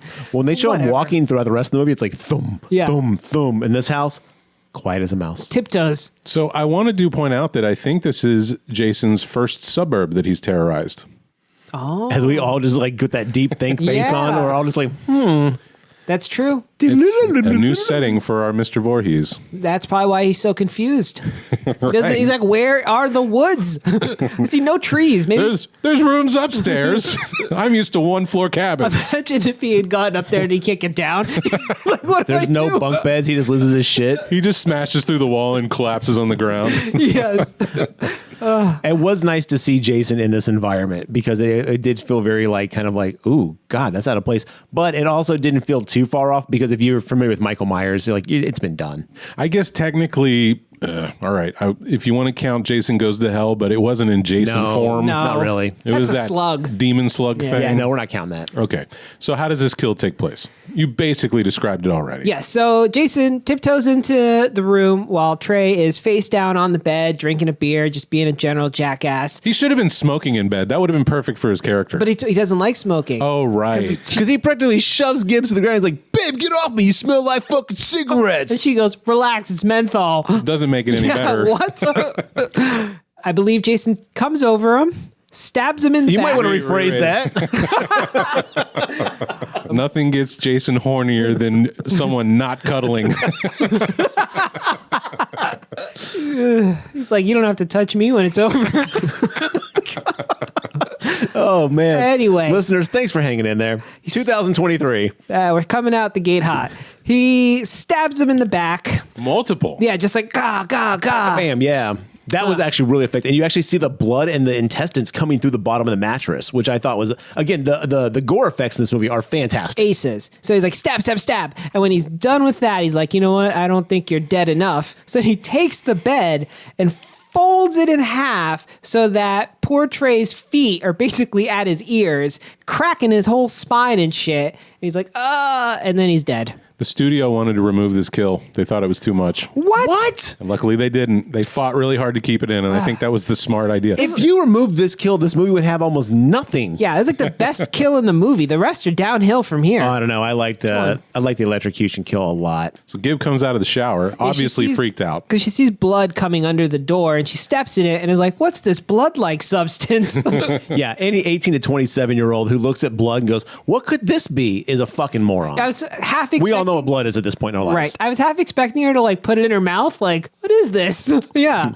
Like an 80s detective, but no. The next scene cuts to where everybody is at the front door running out. They Yes. all made it to the front door at the same time as they run out into the streets. Somehow. Doesn't matter. So a cop's coming up, and probably one of the funniest, I think, lines in the movie. He's like, do you ladies need assistance? And they're like, what the fuck do you think? Because they're all screaming. Gibbs is half naked. Was that Jake Busey cop? Was he the first one on the scene? Yes, Yeah. he's driving by in his car. Yeah. And he's like, what's going on? Oh my God, are you guys okay? Yes, And do then, you need assistance? and then they 'Cause cut, it's they have a quick scene where the cops are in front of the house going like, like, what do you think happened here? But do you think it could be Freddy? And he's like, shh, we don't say that name. Shut your damn mouth, you fucking bitch. Shh. And then we cut to the cop station. I do like that when she falls asleep in the cop station, like as she's in the station, all the missing kid posters turn and look at her as she walks by. Great visuals. Although if you ever see a small child weeping by itself in an abandoned place in a hauntingly evil dream world, guess what? In the words of Mad Max, that's a trap. Don't fuck with it, okay? That's bait. Yeah, yes, but that's what it is. Sorry. thing is, dreams don't make any sense. You do stupid things in dreams. That's why they're dreams. Right. So as she's passed out of the cop station, sees a little girl weeping in the corner. Her eyes are gouged out, and she's like, Freddy's coming back. Now, who was this? Nobody, Some just a girl random killed- victim. Yeah. Because she's like, he's trying to gain power. He's coming to get you guys, blah, blah, blah. And I'm like, is this some like benevolent being who's trying to warn them? And I was like, and who could this be? Nah, it's just a victim. I think in John's point, it's just dream shit. Yeah. Okay. Yeah, All right. I don't think she has any relevance. Well, to that's the why I story. asked, because I was like, is this supposed to Well, be 'cause something? we see kids like that in other movies. I think it's in 4, where in Freddy 4, when she goes to the empty house. And he's like, and the kid's like, Freddy's not home. This girl is playing the role of the guy at the gas station that says, "You're all doomed." You know damn well what war. I don't know why I was asking. Like, I wish they should have explained this because they explained everything in the movie. They would have if it was there. Right, so then it cuts to Blake on the porch drinking, and his dad comes out, and he's like, what were you even doing over at that house? And He goes, "Were you drinking?" And he's all like, "Back off me, Dad. And then he has a flask right next to him. And it's like, I think you answered your own question there, Pops. And then in his very strong, best acting, I'm surprised this kid didn't win an Oscar. He's like, my best friend was just murdered, Dad. Why don't you back the fuck off? Like, He's like, why yada, and walks away. Right to the moon. And then Blake falls asleep. And we see our first attempted Freddy kill. Instantly falls asleep. Yeah, well, I mean, he's been drinking all day and night. I do like that as he's passing out, he's like, don't worry, Trey. I'm going to avenge you. Yes. When he said that, I was like, oh my God, dude. He doesn't do a very good job, though. No, well, he makes it through this scene, though. So this is like almost a play on the first Nightmare on Elm Street. Freddy's shadow is coming out kind of like the first movie. Oh, yeah, that's what I was going to say. He goes in the dream world, and like Freddy's standing at the end of the street, right? Yes. Yeah. Okay. And in his shadow form sort of reaches out and tries to kill Blake by stabbing him, Slash slicing through him. And Blake goes, okay, I'm all right. And then walks away. That's his exact dial. I wrote it down. Okay, amazing. I'm all right. And I was like, what the fuck? Who wrote that dialogue? Yeah, they just exit stage left. Then Blake wakes up and his dad's sitting next to him. And he's like, sup, Dad? And his head just sort of slides off perfectly. And then a spurt of blood comes. And Blake's dad's dead. And then Blake's dead. Yeah, then because Jason guess kills who's there. Yeah. Dun dun dun. I was like, is he gonna skip over the part where Jason kills them? And it was a pretty weak kill. He just stabs him, right? They don't even show it. It's just blood splatter on the window. Yeah, he slashes him. So with the did machete. Jason cut off his dad's head and then gingerly put it back on his body and wait for him to wake up? Or it was so clean, he just stayed there until someone moved the body. Yeah, it doesn't make any sense because there's not even like any blood pooling around the neck to show that it's like perfect. His head's perfectly on there. John, one word: samurai. Oh, Jason got out his katana and wah. Anyway, so then the movie becomes Clockwork Orange. And we go into this institution where they're handing out these pills and... Clockwork Orange, that's your institution to go to. Yeah. I would have gone Nurse with One Flew Over the Ratched. Cuckoo's Nest. Oh, that's what I meant. That's the thing. Okay, I I don't was know like- my 70s movies. Okay, cool. One Flew Over the Cuckoo's Nest is All right. what I intended. I even said Nurse Ratched. Because I wrote down all he wanted was a Pepsi, just one Pepsi. Way to swing and a miss, GraveTalk John. podcast. That's how I talk to myself, too. Self-talk. It's important. There he is. He's getting their pills, and one of them's Hypnocell, and we meet Mark and Will. Which I thought were returning characters from another movie. No, there are no returning characters in this movie. Because they act like I should know who these people were, and I was like, oh, Mark and Will, they must be from a previous movie. Nope. No. These are all OGs. They're like, what are these pills? And they're like, mind your fucking business, dude. But on the news, we hear multiple people dead on Elm Street. Yeah, Murderer free. Yeah, Will basically sees a TV behind the guards in the pill station, and it's like, just breaking news, all these people dead. And he's like, turn that up. I think I know someone from that house. He's like, that's Laurie's house. Turns out Will is Laurie's disappeared boyfriend. Yeah. Who's been put away by the town? Yeah, for incarcerated this boy because he knows about Freddy Krueger. Well, there's a ton of kids. Like any kid that basically, I guess, like was refusing to like ignore Freddy or was heavily affected by it. They were just drugging him and locking him away. Like, I want to see that city ordinance take place. Also, how many parents are okay with their kids getting locked away? I mean, I guess you could convince like, hey, they could either die or we could lock them away. That's a choice that maybe some parents would make. But some parents, especially like in modern day America, would be like, I'll take it all myself. I've got guns. Yeah. Like, no one would just basically lock all these kids away the way they do. Doesn't make any sense, but it is what it is. So then Will and Mark make a plan to break out. Yeah. Next day they're in the high school, and this is so take it here for your favorite part, Mark. Best scene of the movie. Not really. You've built this far too up. Yes. So Lori and Key are walking through the halls of the school, and they say, well, they're saying it's the next Columbine. I was like, wow, you dated this movie. Big time. You remember how quaint the world was when it was only Columbine? Yeah, there was just one. Just the one? What a Holy time. shit. But anyway, they're saying Blake killed his dad and killed himself. And I was like, how did he chop off his own head? You want to explain that to me, cops? You get a machete. What you're gonna do is you're gonna get the machete. You're gonna swing really hard and just hope for the Hey, best. one word, samurai. Bam. Okay, everyone that sounds a samurai. So anyway, they're freaking out about that kill, and out of nowhere, Mark and Will pop up. I had the most terrible nightmares. Laura, you had to sleep at a police station. I'd have nightmares too. No, it wasn't like that. I mean, this was really real. I mean, there was this man, but he was more like a monster, really. And they kept calling him Freddy, and he was so real. What? No, there were these little girls, and they were singing. They were singing like this song, like. 1, 2, Freddy's coming for you. You know why they sing that? Because that's when he comes for you. 1, 2, Freddy's coming for you. It means he's coming for you. And everyone's like, oh, that's what it means. Thanks, writers. Yeah, that was tremendous shit. And in some nonsense trivia that means nothing, Kate from Lost is at the locker behind them. Really? Who's Kate The from actress, Lost? the actress Kate from the show Lost. I guess I should have watched Lost. She's also You saved yourself a lot of heartache. Okay. she's also an elf in The Hobbit. She's also Wasp. Yeah. In Ant-Man and Is it Wasp. Eva? cool. No, not. You're close. It doesn't matter. Anyway, the point is, so Will basically shows up, and then Lori's like, "Oh my God, Will! I thought you gone. I thought you." He's like, "No, I've been locked up, baby. They put me away. We got to get you out of here." And at this point, she faints. I think Lori faints, and then like, the principal's coming. We got to get Yeah. out of here. So Mark and Will book it out the front door. I thought they were going to steal that cop car, but that they would've did made not. sense, yeah, no. And so they book it. I do like the next scene that shows Kia sitting in the nurse's office thumbing through a surgical, plastic surgery catalog. Well, she's made it clear that she wants a nose job because she doesn't like her nose, which is stupid because she's got a beautiful nose. Yeah, it's like, dude, you're Kelly Rowland. Calm down. Yeah, what's the point of this scene anyway? All I like is that she falls asleep and then Freddy comes out of the page with his claws and sticks him up her nose and goes, "Got your nose," and slices her nose off. Yeah, this was the classic Freddy that I was looking for. I laughed so much at that scene. I was like, that's what I want. It was out creepy of this. because they pull her nose like fully off her skull. Ace's scene, but I guess it's to show Freddy still not strong enough for some, even though nothing's really changed since last night. So, but it was to give him some screen time. Then it cuts to, I think, Mark, right, in the newspaper.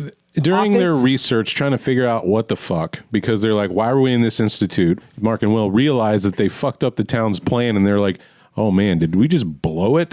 And I'm like, yeah, you did actually. Yeah. Mark says this, and the biggest exposition dump of things we've already seen and been told already. Yeah. And that's where he decides, like, he's like, oh man, they even scrubbed my brother's suicide, which he didn't think was a suicide. So that's the thing, is it's all starting to piece together and like, oh man, we blew it. What's really funny also is during this scene when they're doing the research and stuff like that, one of the lines that I wrote down that Mark says is like, man, we got to do something. Kids are going to start falling asleep eventually. And I was like, yeah, you fucking think?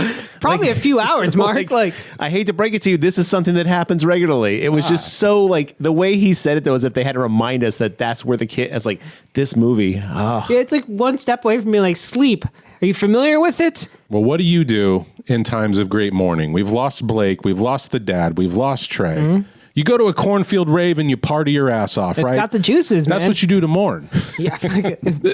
So there's a big giant corn rave going on. Saddest rave ever. It was about 100 to 400 people, I'd Yeah, say. for a high school party that was created in one day, I was impressed. I was like, damn. I live next to the beach, so all of these get-togethers were the same, only at a beach. Yeah.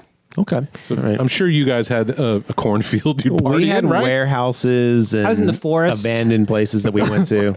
The woods. Gibbs so is wandering Gibbs is- off by herself. Because her boyfriend comes back. Well, what has happened is she's fallen. passed out. She passes out in the cornfield, and she has a whole scene where Freddy basically does this thing. Now we actually realize Freddy's strong enough to actually start hurting people because a random rave kid is going to try to rape her body in the cornfield while she's in the dream world. And that's when Freddy's like, he's about to kill Gibbs, and he's about to like, finally I can kill and do physical damage and make my kills. And Jason steals the kill out from under him. And he's like, this fucking guy right here is stealing my kills. I got to stop this dude. This is the point where Freddy turns on Jason and is like, okay, I've let the dog off the leash. I got to find a way to get him back on. So Jason shows up and he introduces himself to not Jack Black and his little partner in crime, who immediately see the 7-foot guy in a hockey mask with a machete and just start talking shit to him. Check out this fucking guy. Well, hey, Jethro! This is a rave, not a Halloween party. Why don't you go find yourself a pig to fuck? Yeah, invite only, corn poke, and you weren't invited. No matter if this guy was a bumpkin or whatever they thought, this man was so massive. Yeah. Like, your self-preservation is gone, you idiots. Like, he's going to hurt you. Yeah, I don't understand why this is how they react, but it doesn't matter. Jason just cuts the head off of the one guy. I think the one guy, what happens he is takes his head and- the man has no neck bones, and he just spins his head around like a top. That's right. And That guy drops. not Jack Black's like, then he has some smarts though. He throws Everclear on Jason and sets him on fire. And I was like, you know what? Not a bad idea. You don't know this is a supernatural killing machine. I'm no Mr. Wizard, but I'm not sure how long Everclear burns for and if it would really ignite a whole cornfield. No, I'm pretty sure it would not. Because yes, he sets on fire. So Jason then walks through the cornfield, just setting it ablaze behind him, lands on the rave, and kills. Excellent effect. Though. Tremendous. Kills about 70 high school kids. I did like that he chucked his machete straight through Jack Black's back. Yes, not Jack Black. Yeah, bargain bin Jack Yes. Black. And he goes down, and yes, it's mayhem. The kids are running around screaming, like running up to Jason. He's like, "You too, here, have a chop." Clop, clop, clop. They were running right into his machete. These kids keep throwing themselves. Kids keep dying all over my cornfield. And the Scooby Gang gets it together while everyone's getting murdered, gets into a van. Bam. So they go to that 70s show. And while that happens, it cuts back to the police station. And this is where the deputy goes to the sheriff. And like Garrett said, is like, I think this matches the pattern of that Jason killer. And the sheriff's like, listen here, you fucking out-of-towner. Well, he says like in the next town over. And that's where I had to stop the movie and go, wait a minute. How fucking close are these places? True. Apparently, the next town over is 8 hours away. This sheriff is so dismissive of He's so dumb. like, there's no evidence of Freddy. In zero. Yeah. It's like if any murder occurs, they attribute it to Freddy. A man falls off a ladder. Freddy. Yeah. Freddy did it. Like, dude, you could run rampant in that town and just be called the Freddy Krueger. Natural causes. Freddy did it. Yeah. So easy to do murder in Springville or whatever this place is. So he's like, listen, you're an out-of-towner. You don't know what you're talking about. I've heard some dumb shit in my day, but you, the dumbest, get out of here. So the deputy's like, all right. And he leaves, and he walks into the basement where the rest of the gang have been strategizing. Yeah, we cut back to the kids who are trying to figure out what they're going to do because, oh my God. And this is where we actually get like our first really important this far in the movie, our first really important scene to see that like, okay, this is starting to kind of backfire heavily because while they're discussing like, oh my God, you know, this could have been Freddy because that's the name we know. And there's like guys like, no, it's the dude in the hockey mask. That's who we should be afraid of. Like this is where we start getting to like pick your side. Who's more scary? Who should we really be afraid of? And this is where the audience gets a taste of like, okay, you know what? Yeah, who is the bigger force here? Which is all going to start culminating to the big fight that we're going to get to. Freddy versus Jason. Place your bets. There's a whole scene that happens where Lori and her father get into a confrontation because Will had told her that her dad killed Lori's mother. And that's where she's like, show me the autopsy. He's like, here, drink this medicine and you'll be better in the morning and we'll talk about it then. And she's like, fuck you. And she escapes out of the house. Yeah, her and Will's waiting for her around the block and then basically goes like, the only one person who can help us at this point is Mark. He knows what he's talking about. They run over to Mark's house, or they're driving the van over to Mark's house. And this is where Mark is starting to have his own Freddy sleep flashback dream thing where he sees his dead suicide brother in the bathtub. Yeah, he comes out of the water. It was a really nice effect. Like all the water's overrunning from the tub, bloody, and then he just kind of flops out of it and is like, hey, bro. And then what happens? Is it the tendons out of his leg? So like these coils out of the blood, yeah. These coils just launch into his Achilles heel and just his ankle and stuff. So it's like ties him to the ground. Yeah. I hate feet damage, and this is the worst. Oh, it was so gross, but well done. And Freddy's got his power back, and he starts tossing Mark around, slashes his face, and Will and Lori come up to the window and watch him die. Can see this, and this is where Freddy says, "I have to now that I have my power back. I need to make sure they know it's me. I got to send a message." And as Mark is getting burned inside the room and basically being cut up and stuff like that, he flops up against the wall and burned on his back. It said, "Freddy's back." Now, is that Freddy's back possessive, as in this is now Freddy's back? I think there was an apostrophe on it. If I remember correctly, there was an apostrophe. It was supposed to be, I think, a play on words. Right. I liked it. It worked for me. It was Blood Comic Sans. So, yeah. That's a good font. But yeah, so he's dead. So they freak out and they're like, okay, we got to get the fuck out of here. We got to basically find out what's going on. And I think that's where they go grab everybody. Yeah. And then do the 70s show. And here Lori falls asleep. Which I always appreciate when these movies do a good job of like transitioning to the sleep world without you knowing you've gone to the sleep world. Yeah, they do a great job here because they're like, what do we do? Should we offer up a sacrifice? Or they're like, we need a virgin. And they all look to Linderman, who's the nerd of the group. And he's like, hey, even if you pay for it, it counts. I was like, all right, dude.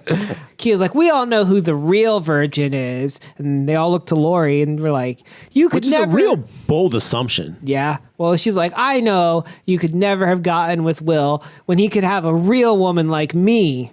So Freddy attacks Laurie in the dream, and they get into like a scuffle on the sofa. And this is the creepiest like moment of Freddy, because he shows up as her dad, and he's like, "Don't worry, honey, come home with me. I'll help you out." And he's like, "Now give daddy some sugar," and starts like trying to fucking like make out with her. Again, that kind of tracks with Freddy's behavior. But if you've been seeing it the whole movie up to this point, it just seems gratuitous at this point. It's no longer shocking. It's just creepy. I agree. It's like just too over the top. So they get in a scuffle, and she like rips his ear off. Mike Tyson style. Yeah. Well done, Laurie. And she wakes up. She's got the ears. And now, again, the same thing we see in every movie. I can bring him back out of the dream world. I did like how the ear just kind of fizzled out. Yeah, into like larva. Yeah. That was cool. And what's his face stomps it? The sheriff. Yes. He's like, stomp, stomp, stomp. And I was like, okay, that's fair. I like that little touch. And now they're like, hey, look, we got to go back to the hospital to get Hypnosil. That'll keep us from falling asleep. That's our next quest. Keep us from dreaming.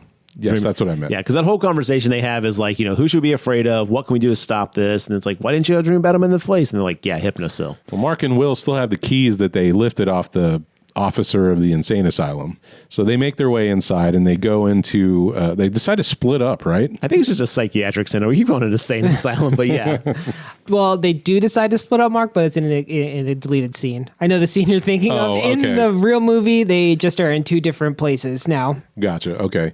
They walk into a room with people in comas because they were testing the drug and they used too much. Yeah. Yeah. These are people who wouldn't stop dreaming and they used too much Hypnosil and they've been put into like comas. And Laurie's dad is responsible for this? Is that what they were hinting at? That's what they said. They said, they showed it on the... the chart said, he even has his signature. It's right here. Yeah, Laurie's dad. Pretty much. They leave Jason Mewes' character, fake Mewes, well, he's like, hey, let's get high because now's the only moment that I have to smoke weed and I'm the Jason Mewes character. So this is what I do. So they leave him behind and he gets stoned and apparently falls asleep.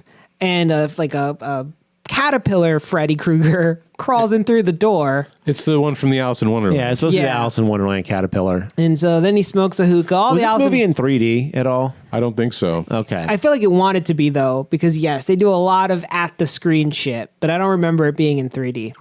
Anyway. So the Freddy caterpillar then at this point is like, okay, cool. I'm not going to kill you. I'm going to climb inside your mouth, which was very creepy. And he's going to make the Jason Mewes character then dump out all the Hypnosil so the kids can't get the Hypnosil. So help me remember, is this the first time that Freddy has overtaken someone's body and used him like a puppet? Depends on what you consider Freddy 2. Okay, that's the gay Freddy, right? Yeah, okay. He does inhabit... He does the puppet thing, doesn't he, at one point? Well, he controls someone as a puppet, yes, but not in the sense where I think they could do... he doesn't possess somebody. He doesn't go inside there. Okay, I gotcha. He's doing stuff in the dream world that they're possessed. Yeah, yes. I see what you're saying. Okay. But in this one, he straight up possesses someone, which is close to what he does in Freddy 2, so I guess it's where they got it from. We're counting it. Okay. Yeah. So he pours all the Hypnosil down the drain, and all his friends are on the other side of the glass, seeing this, like, stop, what are you doing? So Jason has basically at this point also made his way to the sanitarium or whatever the fuck. Sanitarium. Whatever it is at this point. And so he's working his way through fake stoner kid, not fake stoner, but the stoner kid is dumping out the Hypnosil. Fake Jason Mewes. Yeah, they're fake Jason Mewes. Sorry about that. Oh, $15, little man. Put that shit in my hand. Nong, nong, nong, nong, nong, nong. And then the sheriff comes in. He's like, dude, what are you doing? We got to get you out of here. There's some shit going down. This is frosted tip, blonde, sheriff kid. And he's like, okay, cool. Jason busts in at this point. And he's like, you got to get out of here, kid. I'll stop this guy. Now, that kid is possessed by Freddy. He's like, holy shit, this dude's going to steal all my kills. So he runs off and starts filling up some giant syringes with, I guess, Immobilate or whatever that coma drug was. It looked like fucking the pink medicine for your tummy. So he's filling up 2 giant syringes because he's going to basically stop Jason with these. But while he's filling those up, the sheriff is trying to go toe-to-toe with Jason, and Jason swings his machete into a giant electrical panel, which looks like mission control. This room is like top to bottom, like electrical equipment. This is Death Spa level central station. Yes. And so Jason's getting shocked. Well, the cop tries to run past him, but he grabs the cop and electrocutes him and melts him. And that's actually a great kill scene. This is one of my favorite kills in the thing. And so as this is happening, all the kids are like, oh my God, we got to get out of here. Stoner kid who's still possessed by Freddy is standing in the hall with behind his back. He's got some giant syringes. Jason, being Jason, starts coming after the kids. He's ready to go in for the kill. Bam! Injects him in the neck. Knocks Jason down. Now, I don't know But how. not before getting sliced in half. Okay, Yes. that's what I was like. I couldn't remember how Freddy got taken out of this kid. Sliced in half. Kid's Because dead. Jason cuts the stoner kid in half. Yes. The deputy is with Linderman. That's the kid he tells to get Linderman, out. yeah, not that's right. not You're not right. fake Not Jason right. Mewes. Doesn't matter though. We're just gonna roll with it.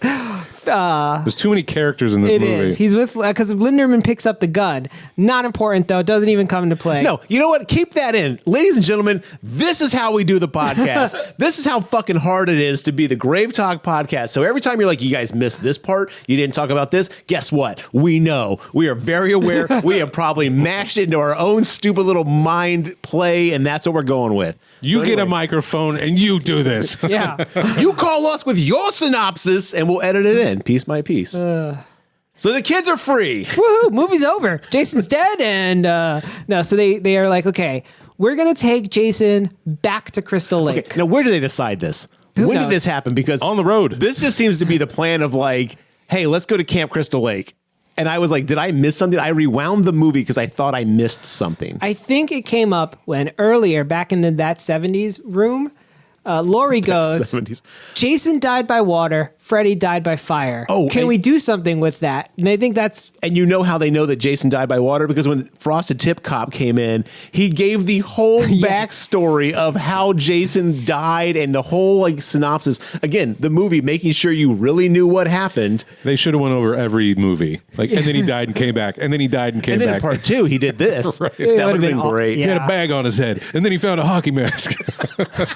But I'll tell you what, Gary, I did not think about when they lit. In retrospect, now that you mention it, you're right. I don't know how they decided this. Somebody at some point said we can bring when she brought the ear out of Dream World, she's like, we can bring him in and have Jason kill him. But how did they decide to go to No, Camp Crystal Lake? I remember this. They We're go, putting him on his own turf. yes, he's is going to what have they said. home field advantage. That's What a stupid right. fucking concept. It's a camp. There's nothing special about it.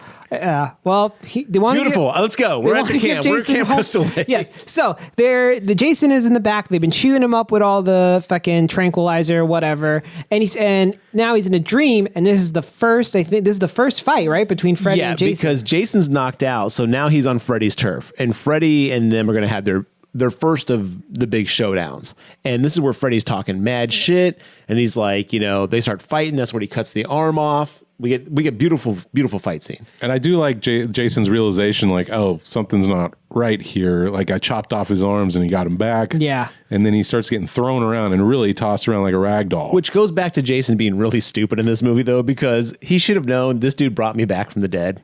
Or whatever it was. Like, well, he was pretending to be his mom. Yeah. Remember? Oh, that's right. He morphed into his mom and was like, Jason, you got to go kill the kids of Springwood. They're being bad. How many times, though, does your dead mom have to pop back up in different variations and iterations for you to go, like, you know what, this may be bullshit now? He should start questioning but he doesn't. Jason- Fool me once, shame on you. Fool me twice, can't get fooled again. Yeah. But during this pinball fight, the color changes from red to green and all this water starts pouring out. Because that's where Freddy finds out, like, they cut a pipe. And Yeah. Freddy's like, oh, you're scared of water. And for no good reason, Jason doesn't want to slice through this just sheet of water coming down. Too scary, man. 2-inch sheet of water. He's like, oh, you are scared of something. All the water spraying throughout the room. Jason reverts to kid Jason. It's like raining on him. Yeah. It's not even like drowning him. It's just literally raining on him. And yeah, he turns into little kid scared Jason, which was a amazing effective way to show that Jason was vulnerable. And Freddy goes, let's get a little deeper. And he sticks one of his finger claws into the temple of Jason. And we see all the little neurons firing off there. And then all of a sudden, we're at Camp Crystal Lake in the 1950s watching baby Jason, kid Jason be tormented by all the other kids there. Mm-hmm. And I really liked the scene. I thought everything here was good. Yes, I agree. And at the same time this is happening, Lori, it was like, I'm going to go into the dream and see if I can pull him out. So she ends up going to the same dream that's happening. She ends up at Camp Crystal Lake also. Don't really know how she managed to do that. That's not within her realm of abilities, because but okay. that was the dream that was happening. She just happened to pop into the wrong because dream. if you fall asleep next to your buddies, you all have the same you get dream. their dreams. That's how it works. If I'm touching John when he kisses me goodnight and lays me to sleep, Yeah. I get to dream what he dreams. Let me airdrop my dream to you, man. We're having fun over here, like, riding bikes. It's all Top Gun related. They're trying to use the power from 3, but they forgot that Kristen was the one who had to fall asleep, and she pulled everyone into her dream. She didn't just go dream jumping. So anyway, though, it's funny though because like she walks up. We talked about how like she walks up to the counselors that are fucking, and like Freddy is like, "Oh, I'm sorry, I can't do anything with this dead chick." She runs out to the dock where young Jason is drowning in the water. Goes to pull him out. He comes out of the water looking hideous as Jason does, and she goes, "Oh God, no!" and lets him drown. I was like, "What a terrible!" I mean, I understand being scared, but like, she's like, "Oh, you're too ugly to save," more or less. And I was like, "Wow, that is a bold choice." From Never the writers. mind. I didn't know you looked like that. Back in the water. But doesn't Freddy pop out of the water and jam him into the water? Isn't that what happens? Like Freddy comes out and pushes the kid under. Yes, because she's pulling him up, and then at that point he's like kind of flopping on top of the It water. wasn't completely her fault. I see what you're saying. But She was in shock, and then Freddy did the rest, is what I'm saying. Jason is now drowning in the real world, and he's like sputtering up water in the van. This is where they have to decide to do mouth to mouth to save Jason, because if he dies, they have no plan to stop Freddy. It's so dumb. And we get this long drug out scene where Kia is supposed to kiss Jason on the lips and Give him out. No, if you are currently, do you know how they could have helped him? Put him on his stomach. Right, turn him over. Yes. So for all our listeners out there, if you see someone going through this situation, just turn him over. Start with that. Don't jump to mouth to mouth. You're not helping. You're just going to clog his airways even more. Oh, and I want to point out one of the other great lines, because we've seen all this happening in the dream world. One of the lines that Kia says, "It's like he's drowning. Freddy must be killing him." How the fuck would she know this? There is a lot of assumption made for characters that don't have the right information or facts before them to come to that conclusion. What the fuck was that all about? That could have used a rewrite. Yeah. This whole movie could use to rewrite. So basically, Kia's got to give him mouth to mouth, but before she can, Jason wakes up, pops up out of the dream, and the van flips. Jason goes flying like what, 90 feet? It doesn't even, like, the physics does not make sense how he ends up just shot out of the van like a cannon. Oh yeah, he rockets out of that fucking thing like 100 yards. He would, if the van's rolling, why would he shoot out the backlight? It doesn't matter, but it's a hilarious scene because you see him in the air just soaring. And also, then the next Linderman almost shoots fucking Will in the head with that gun he stole. Yeah, that was really close. Which causes the wreck in the first place. Yes. And the thing is, though, is then we cut to Freddy being like, fuck, okay. And then like he starts going with Laurie. He starts going toe to toe with Laurie in the dream world. Because that wakes up Jason. Yes. Yeah. And so the thing is, that was like when the van flips and Jason goes shot put across the fucking way, we cut to the next scene and everyone's just out of the van.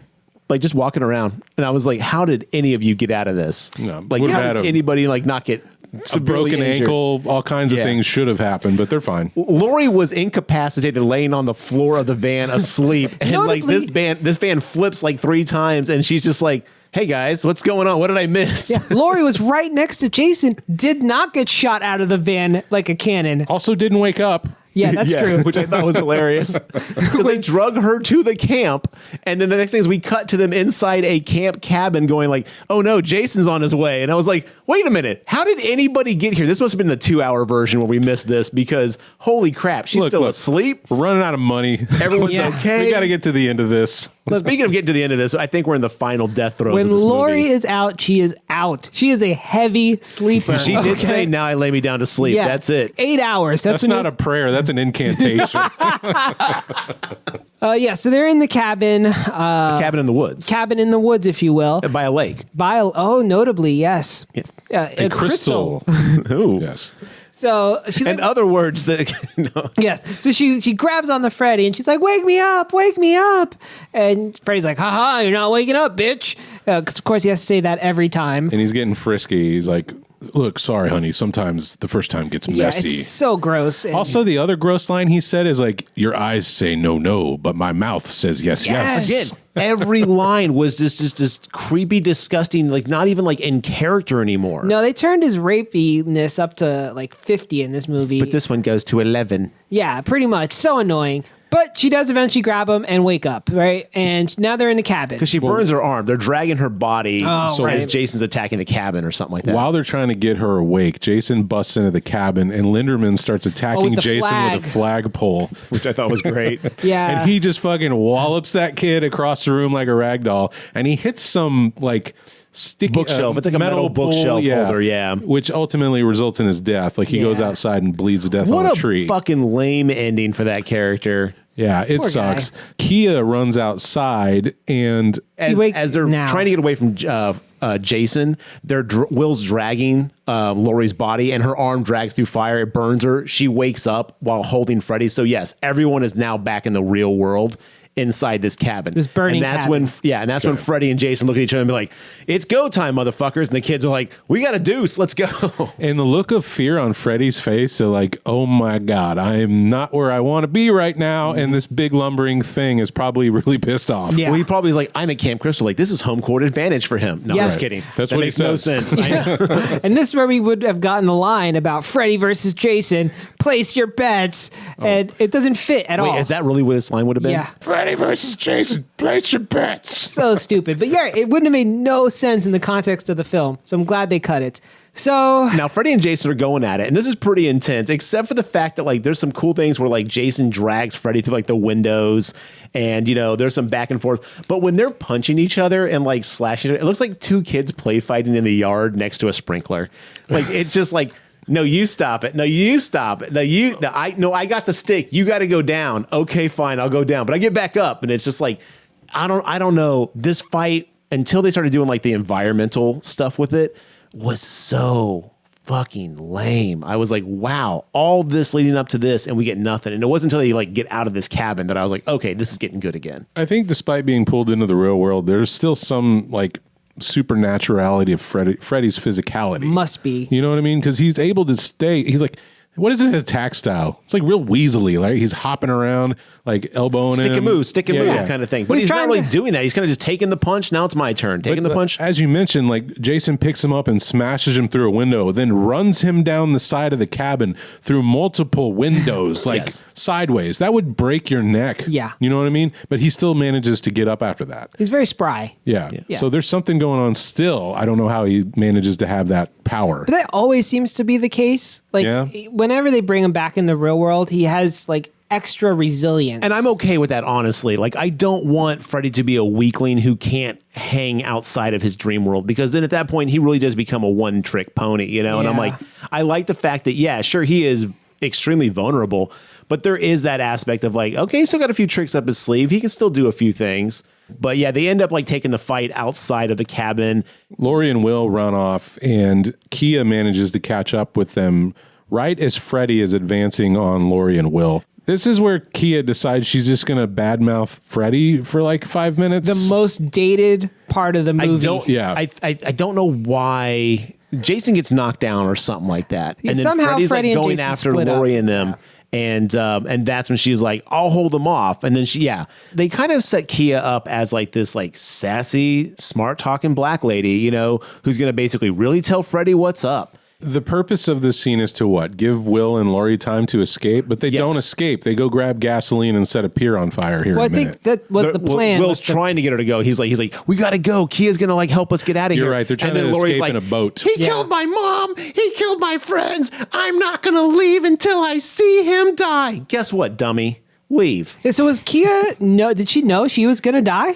I think Kia knew she was sacrificing herself, but when she saw us working, I think she got a little ballsy with it, and that's when Freddy kind of flipped it on us. And as you said, John, this movie dates itself by giving us a little bit of homophobia hard in her F. attacks against Freddy. Calls him the hard F. Yeah. In a Christmas sweater. It was terrible. It's when she started getting like, I bet you have a tiny little dick, and Jason's got a big old thing, don't he? And I was like, yo. Well, I was like, look at your tiny little butter knives. Look at his big old machete. Yeah. she's clearly doing like a dick thing, and Freddy's affected by it. I was like, bro. No, he's not. He's just like, he's letting her run her mouth because first he looks like oh, he looks at his claws like they are small, and I'm like, dude. I did not read that. I did not read that. Oh, you think he was fucking with her? Yeah. Okay. I think he already knew Jason was behind her. Yeah.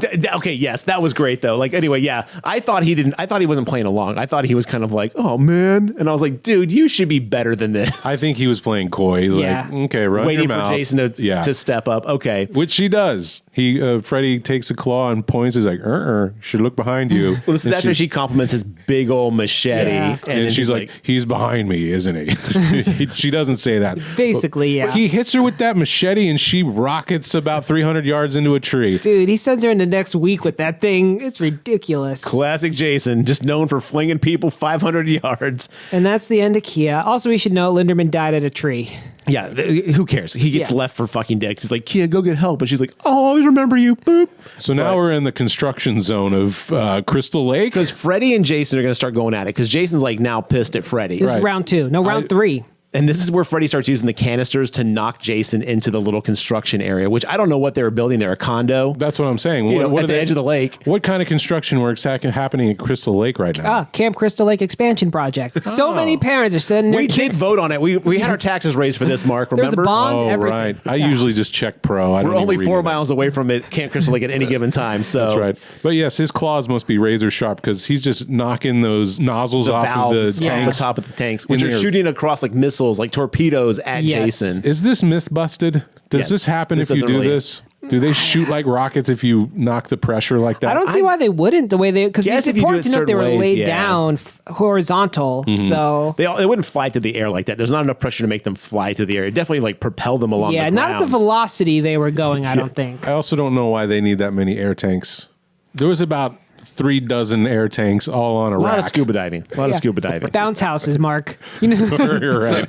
One knocks Jason into this little construction area, and now Freddy has the upper hand. He's up on top of the construction thing, which I don't think he can teleport in this world, right? So he had to run super fast to get on top. I would have loved to see him scrambling up there. And he's like, hey, big guy, up here. And then knocks all this rebar down, and rebar rains down on Jason, just piercing his body. This is my favorite. It's a very good shot scene. after the cornfield and the Jason Island, because it looks so gruesome. And so Jason's pinned down. Now at this point, Freddy knocks the big cement mixer thing, and it's like the cement mixer. Think of a big mixer on a metal cable. Yeah, that's kind of swinging pendulum style in the area, and it keeps hitting Jason while he's rebarred. So it's really fucking Jason up, and then he's gonna push a cart with no brakes down a ramp that's going to line up perfectly with Jason and very run him Donkey over. Kong Country style. Exactly. But it gets stuck, and Freddy's like, oh, you got to be shitting me. Which, at this point, Freddy was back in his good form. And as that's going on, the pendulum thing knocks the wood that he's standing on. He falls and gets hung upside down from the pendulum as Jason frees himself. He's like, no. That's exactly, wow, that was good. I'm good at that. He does say that, doesn't he? Yeah. Oh, no. And now he's hanging upside down. And it's Jason's turn. Jason walks right up to him, and I thought they're going to kiss. Well, Spider-Man style? Exactly. No, totally Spider-Man style. It would have been better if it was Jason, though, so he could have pulled the mask up. So while this is going on, while these two are fighting at the end of this dock construction or whatever, Lori and Will are pumping gas out of this giant gas pump onto the dock to burn the dock down. Yeah. Why do they want to burn the dock down again? Because they're going to burn them with them on it. That seems to be the idea. I guess because Jason will fall in the water, which he's scared of, and Freddy will burn. So they end up fighting. They took the fight to the pier, and right when Jason looks like he's going to do the killing blow, Freddy manages to slice off all of his fingers on his machete hand. Not his machete. Yeah, which was great. He uses his claw, slices those fingers, and the machete falls out of his little stump hand. Yeah, and he looks at his hand like, huh? Yeah, fucking Jason. Who would have thought? He does that puppy head tilt when he can't figure shit out. like a monkey trying to figure out a magic trick. Yeah, he's like, huh? And I don't see Kane Hodder's Jason doing this type of emotion. Okay, so I will say this. I'm speculating here. I think if Kane Hodder was in this role and was on set, he would have had some things to say about some of these choices. Yes. I think maybe this new guy either wasn't as familiar or didn't feel like he had the power to, and maybe he didn't.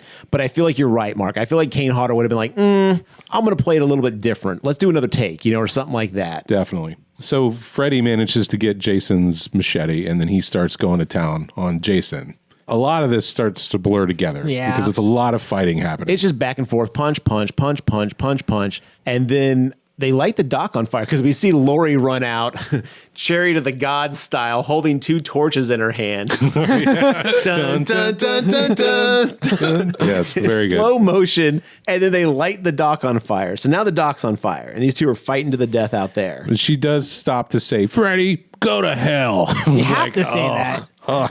Also, Freddy gouges out Jason's eyes. Yes. Okay. Now, but then his eyes are back later. Yes, when he's looking up in the water at her, he's like, I was like, I have a note that says, "Wait a minute, Jason's eyes were gouged out. How are we staring at those sweet baby blues right now?" They must have regenerated in no time flat. Bro, Jason's eyes, I mean, if we know one thing about Jason, he grows everything back instantaneously. He's 90% eye. We know this. He probably gets those fingers back before the end of the movie, you know? He might. Well, he uses his stump. He's palming that head, so maybe he just. I would have loved to see little tiny baby fingers, Deadpool style. yes, Deadpool style. That would have been hilarious. But yeah, so they're fighting, and at one point, I think Freddy kills Jason almost. Like once he gouges his eyes because he turns on Laurie. Just to circle back to your opinion of this movie before we watched it today, you often said that this is trading blow for blow, no winner. Both guys got to win because we don't want to alienate the fan bases. This is that part. Yes. This is where they start trading blows very slowly, right? So Jason jams his hand into Freddy's chest cavity, and then grabs Freddy his heart or something like that. But I thought he was going to pull it out, but he never actually does. Yeah. And then Freddy takes Jason's machete and jabs it through his neck, through his torso. So it's a real 1-for-1 bout. Yeah, this is where Freddy loses his arm, I think. Right, because Jason eventually stabs Freddy with his own glove. Yeah, later on. Yeah, so like in 2 minutes. Yeah, in this sweet death embrace, like Freddy loses his arm with the glove on it.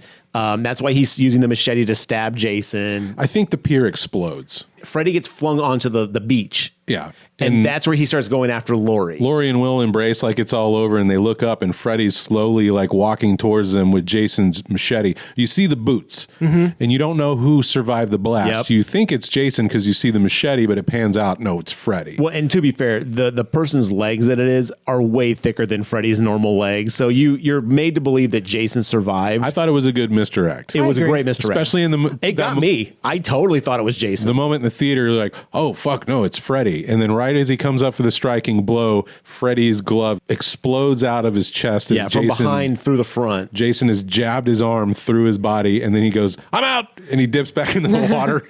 It's so funny because it's just right through him, and it reminded me of Futurama where like Roberto's like, I'm going to practice my stabbing.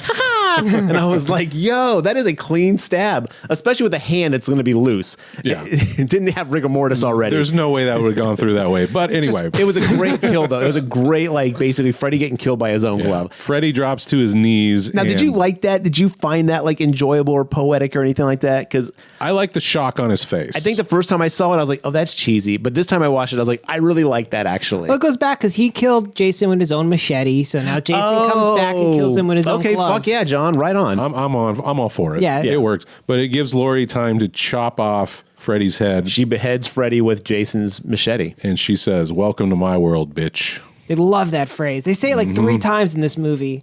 Look, I'm all about cussing. We cuss way too much in this podcast, and I'm okay with that. But you know what? You got to vary some of it up and take a break. And then we pan over to Jason's head as he winks and dips back into the water. Lifts his mask, blows her a kiss. Yeah. Be seeing you soon. And then it fades to black. And this is where the alternate ending would have had Will turn into Freddy. Wait, what? Yes. That was what was supposed to happen, but it didn't test well. Yeah. So wait, Will was possessed by Freddy, or? It cuts to 2 months later, and Will and Laurie are in bed, and they're going to do Finally it for the first time. Yeah. Nice. And much like in that 70s scene, Will starts becoming like a real asshole. And let me guess, calls her a bitch or a whore at some point. Well, he starts basically raping her, of course. Oh, Jesus. Yes. And then she's like, what's wrong with you? And then he pulls back, and guess who it is? It's Freddy. And it shows like Will with actual knife fingers, not a glove. Right, the knives come out of the fingers. Wolverine style. Yes. Lady Deathstrike style for all my true nerds out there. I'm glad they changed the ending. That one was too much. Well, the test audiences didn't like it. So then what we got, they called everybody back, and they actually got a different guy to play Jason for this scene. Because I guess the original actor wasn't available, but Doug Tate came in and played the role as Jason. It fades back in, and I'm assuming what we're seeing here is not our realm. This looks more ethereal. Yeah. It looked like our world, but like the way the lighting is, it looks like Jason rises out of the water like the lady in the lake in Excalibur. And it's so very, much fog. A lot of fog going on. It's almost reminiscent of that scene where he goes to that shack island in his dream. With also reminiscent to the boat scene in the first Jason, where it's like the boat's got the fog on the water, and then Jason jumps out of the water and grabs.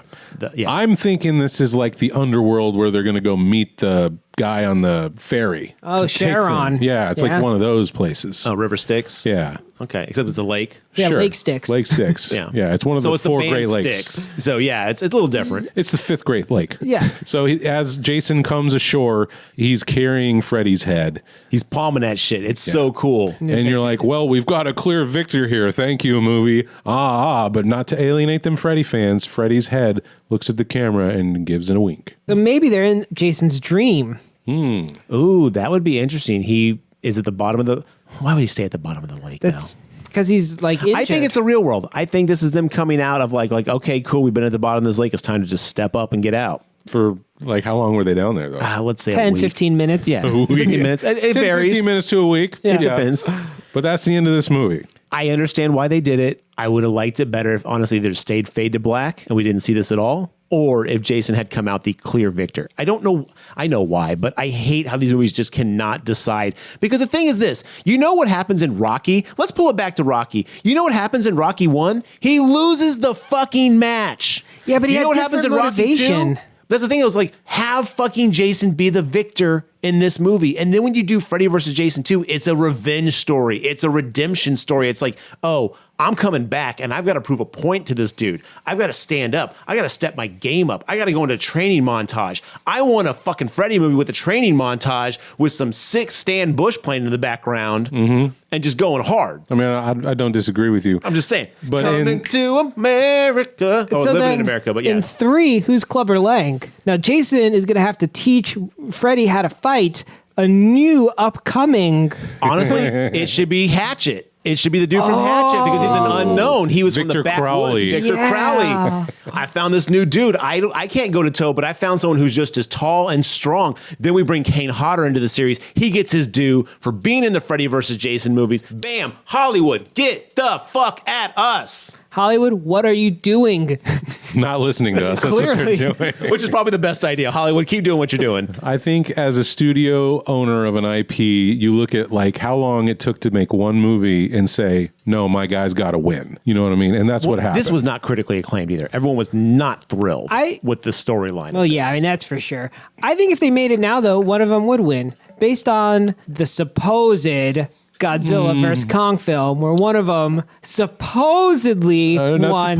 Clearly won. By a fluke.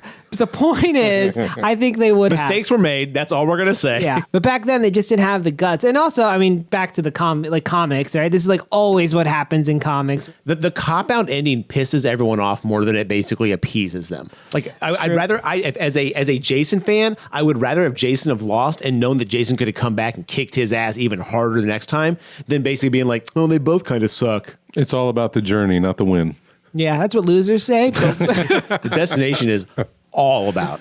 Well, regardless of what should have happened, this is what happened. And this is that movie. I would still recommend it. Same. It was not as good as I remember from 2003, but it's still fun. You have to watch it. It's such an important movie for horror because it really is this, like, again, it wasn't just a horror movie. It was a cultural like thing. One of those things that just happens that everyone knows about. Yeah. Here's one. Is this better than AVP? Yes. There was no hesitation. No comparison. That came out right around this time too, right? You're right. Yeah. The first one did come out around this time.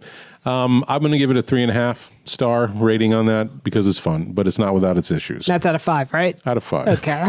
Yeah, I didn't have to ask this time. Nice. I know you're cutting me off before I asked, but yeah, I was like, let me save Garrett there.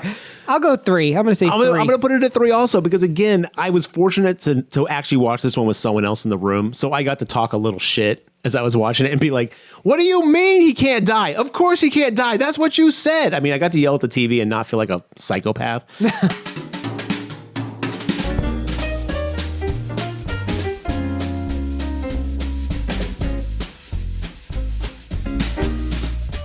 And watching these movies just reminded me how long it's been since we have mainline Elm Street or Friday the 13th. It's been 13 years. No, we had the remakes of in 2009. 13 years ago.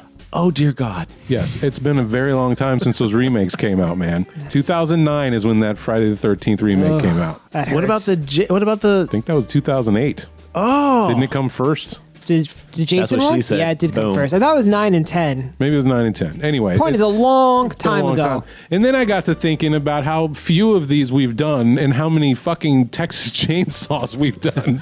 We've really been neglecting these two franchises. Well, you do love a good Texas Chainsaw movie, Mark. Well, we are based in Texas. I feel like it's our duty to review every single one of those before we... Did we talk about the remake, or we just always mentioned that the remake of Texas Chainsaw was awesome? We've done the remake. We did it in our remakes episode. Okay, that's right. Yeah. That's right. It's been a while. Yeah, it's been a long 5 years time. or so. So maybe we need to start adding a few more of these here and there. We did the worst ones. We did 8 We and have- Freddy's Dead, but we've never done the best ones. We did talk about the original one. We did the remake episode where we talked about the original and the remake. We did Friday the 13th and Jason. Yeah, but Friday the 13th... and Nightmare. We've never done Dream Warrior. Wow. No, and I would say, and maybe I'm going to get flack from the horror community, but Friday the 13th, the original, is a boring movie. Oh, fuck yeah, it is. I don't like watching it. Whoa. Hot Sorry. takes. Accurate hot takes. The only good part of that is the last 10 minutes of that movie when Pamela's running around with machete and gets her head lopped off. True. Yeah, So, I agree. anyway, Whew, Grave Talk podcast. It was a long one, but man, we had to get into it. it was a long time coming. We've been talking about doing this one since we started the podcast. We started the podcast for this movie. Yeah. Right, that's it. Yeah, this was just the Well, that's why zeitgeist. you guys started the podcast. So that was 3 recommendations from us. Garrett, what are we looking at next time? Is We're it time? looking at it is time. It is finally time to do Bone Tomahawk. Psych! All right. Not gonna fucking happen yet. Oh. I've been thinking a lot about Bone Tomahawk, and you know what? As a benevolent ruler, I'm gonna throw him a bone tomahawk, if you will. One bone, one tomahawk. And we will be doing Bone Tomahawk very soon. So hang in there, listeners. But in the meantime, we're doing one of my favorite shitty 80s movies. One of my favorite garbage horror movies. We are doing Sleepaway Camp, a movie that I was turned on to by random, and I've never been the same. This movie has everything. You're never quite the same after you watch Sleepaway Camp. And not even just for the ending, like everything that leads up to that. I'm looking forward to it. Maybe John will warm up to it as he says he does after reviewing 80s movies later. Starring the fantastic Felissa Rose. Yes. Which, listeners, if you guys got an in, tell her to get on us. Like, tell her to get at us and we will get her on the podcast. If you've never seen this movie, watch it. Don't spoil it for yourself. You want to see the twist ending. It was dedicated to his mother, a doer, which we will talk about. Anyway, Sleepaway Camp next episode. Well, listeners, thanks for joining us. You can find everything we're up to at thegravetalk.com. We've got a Twitter, an Instagram, a Facebook page. We're giving shit away on these things, so just, it doesn't hurt to follow. That's true. We might do another one. You have any recommendations or cold open ideas, let us know. You can hit us up on the aforementioned social medias. And until then, get Sleepaway Camp watched, and we'll see you next time. Gavel, gavel, gavel.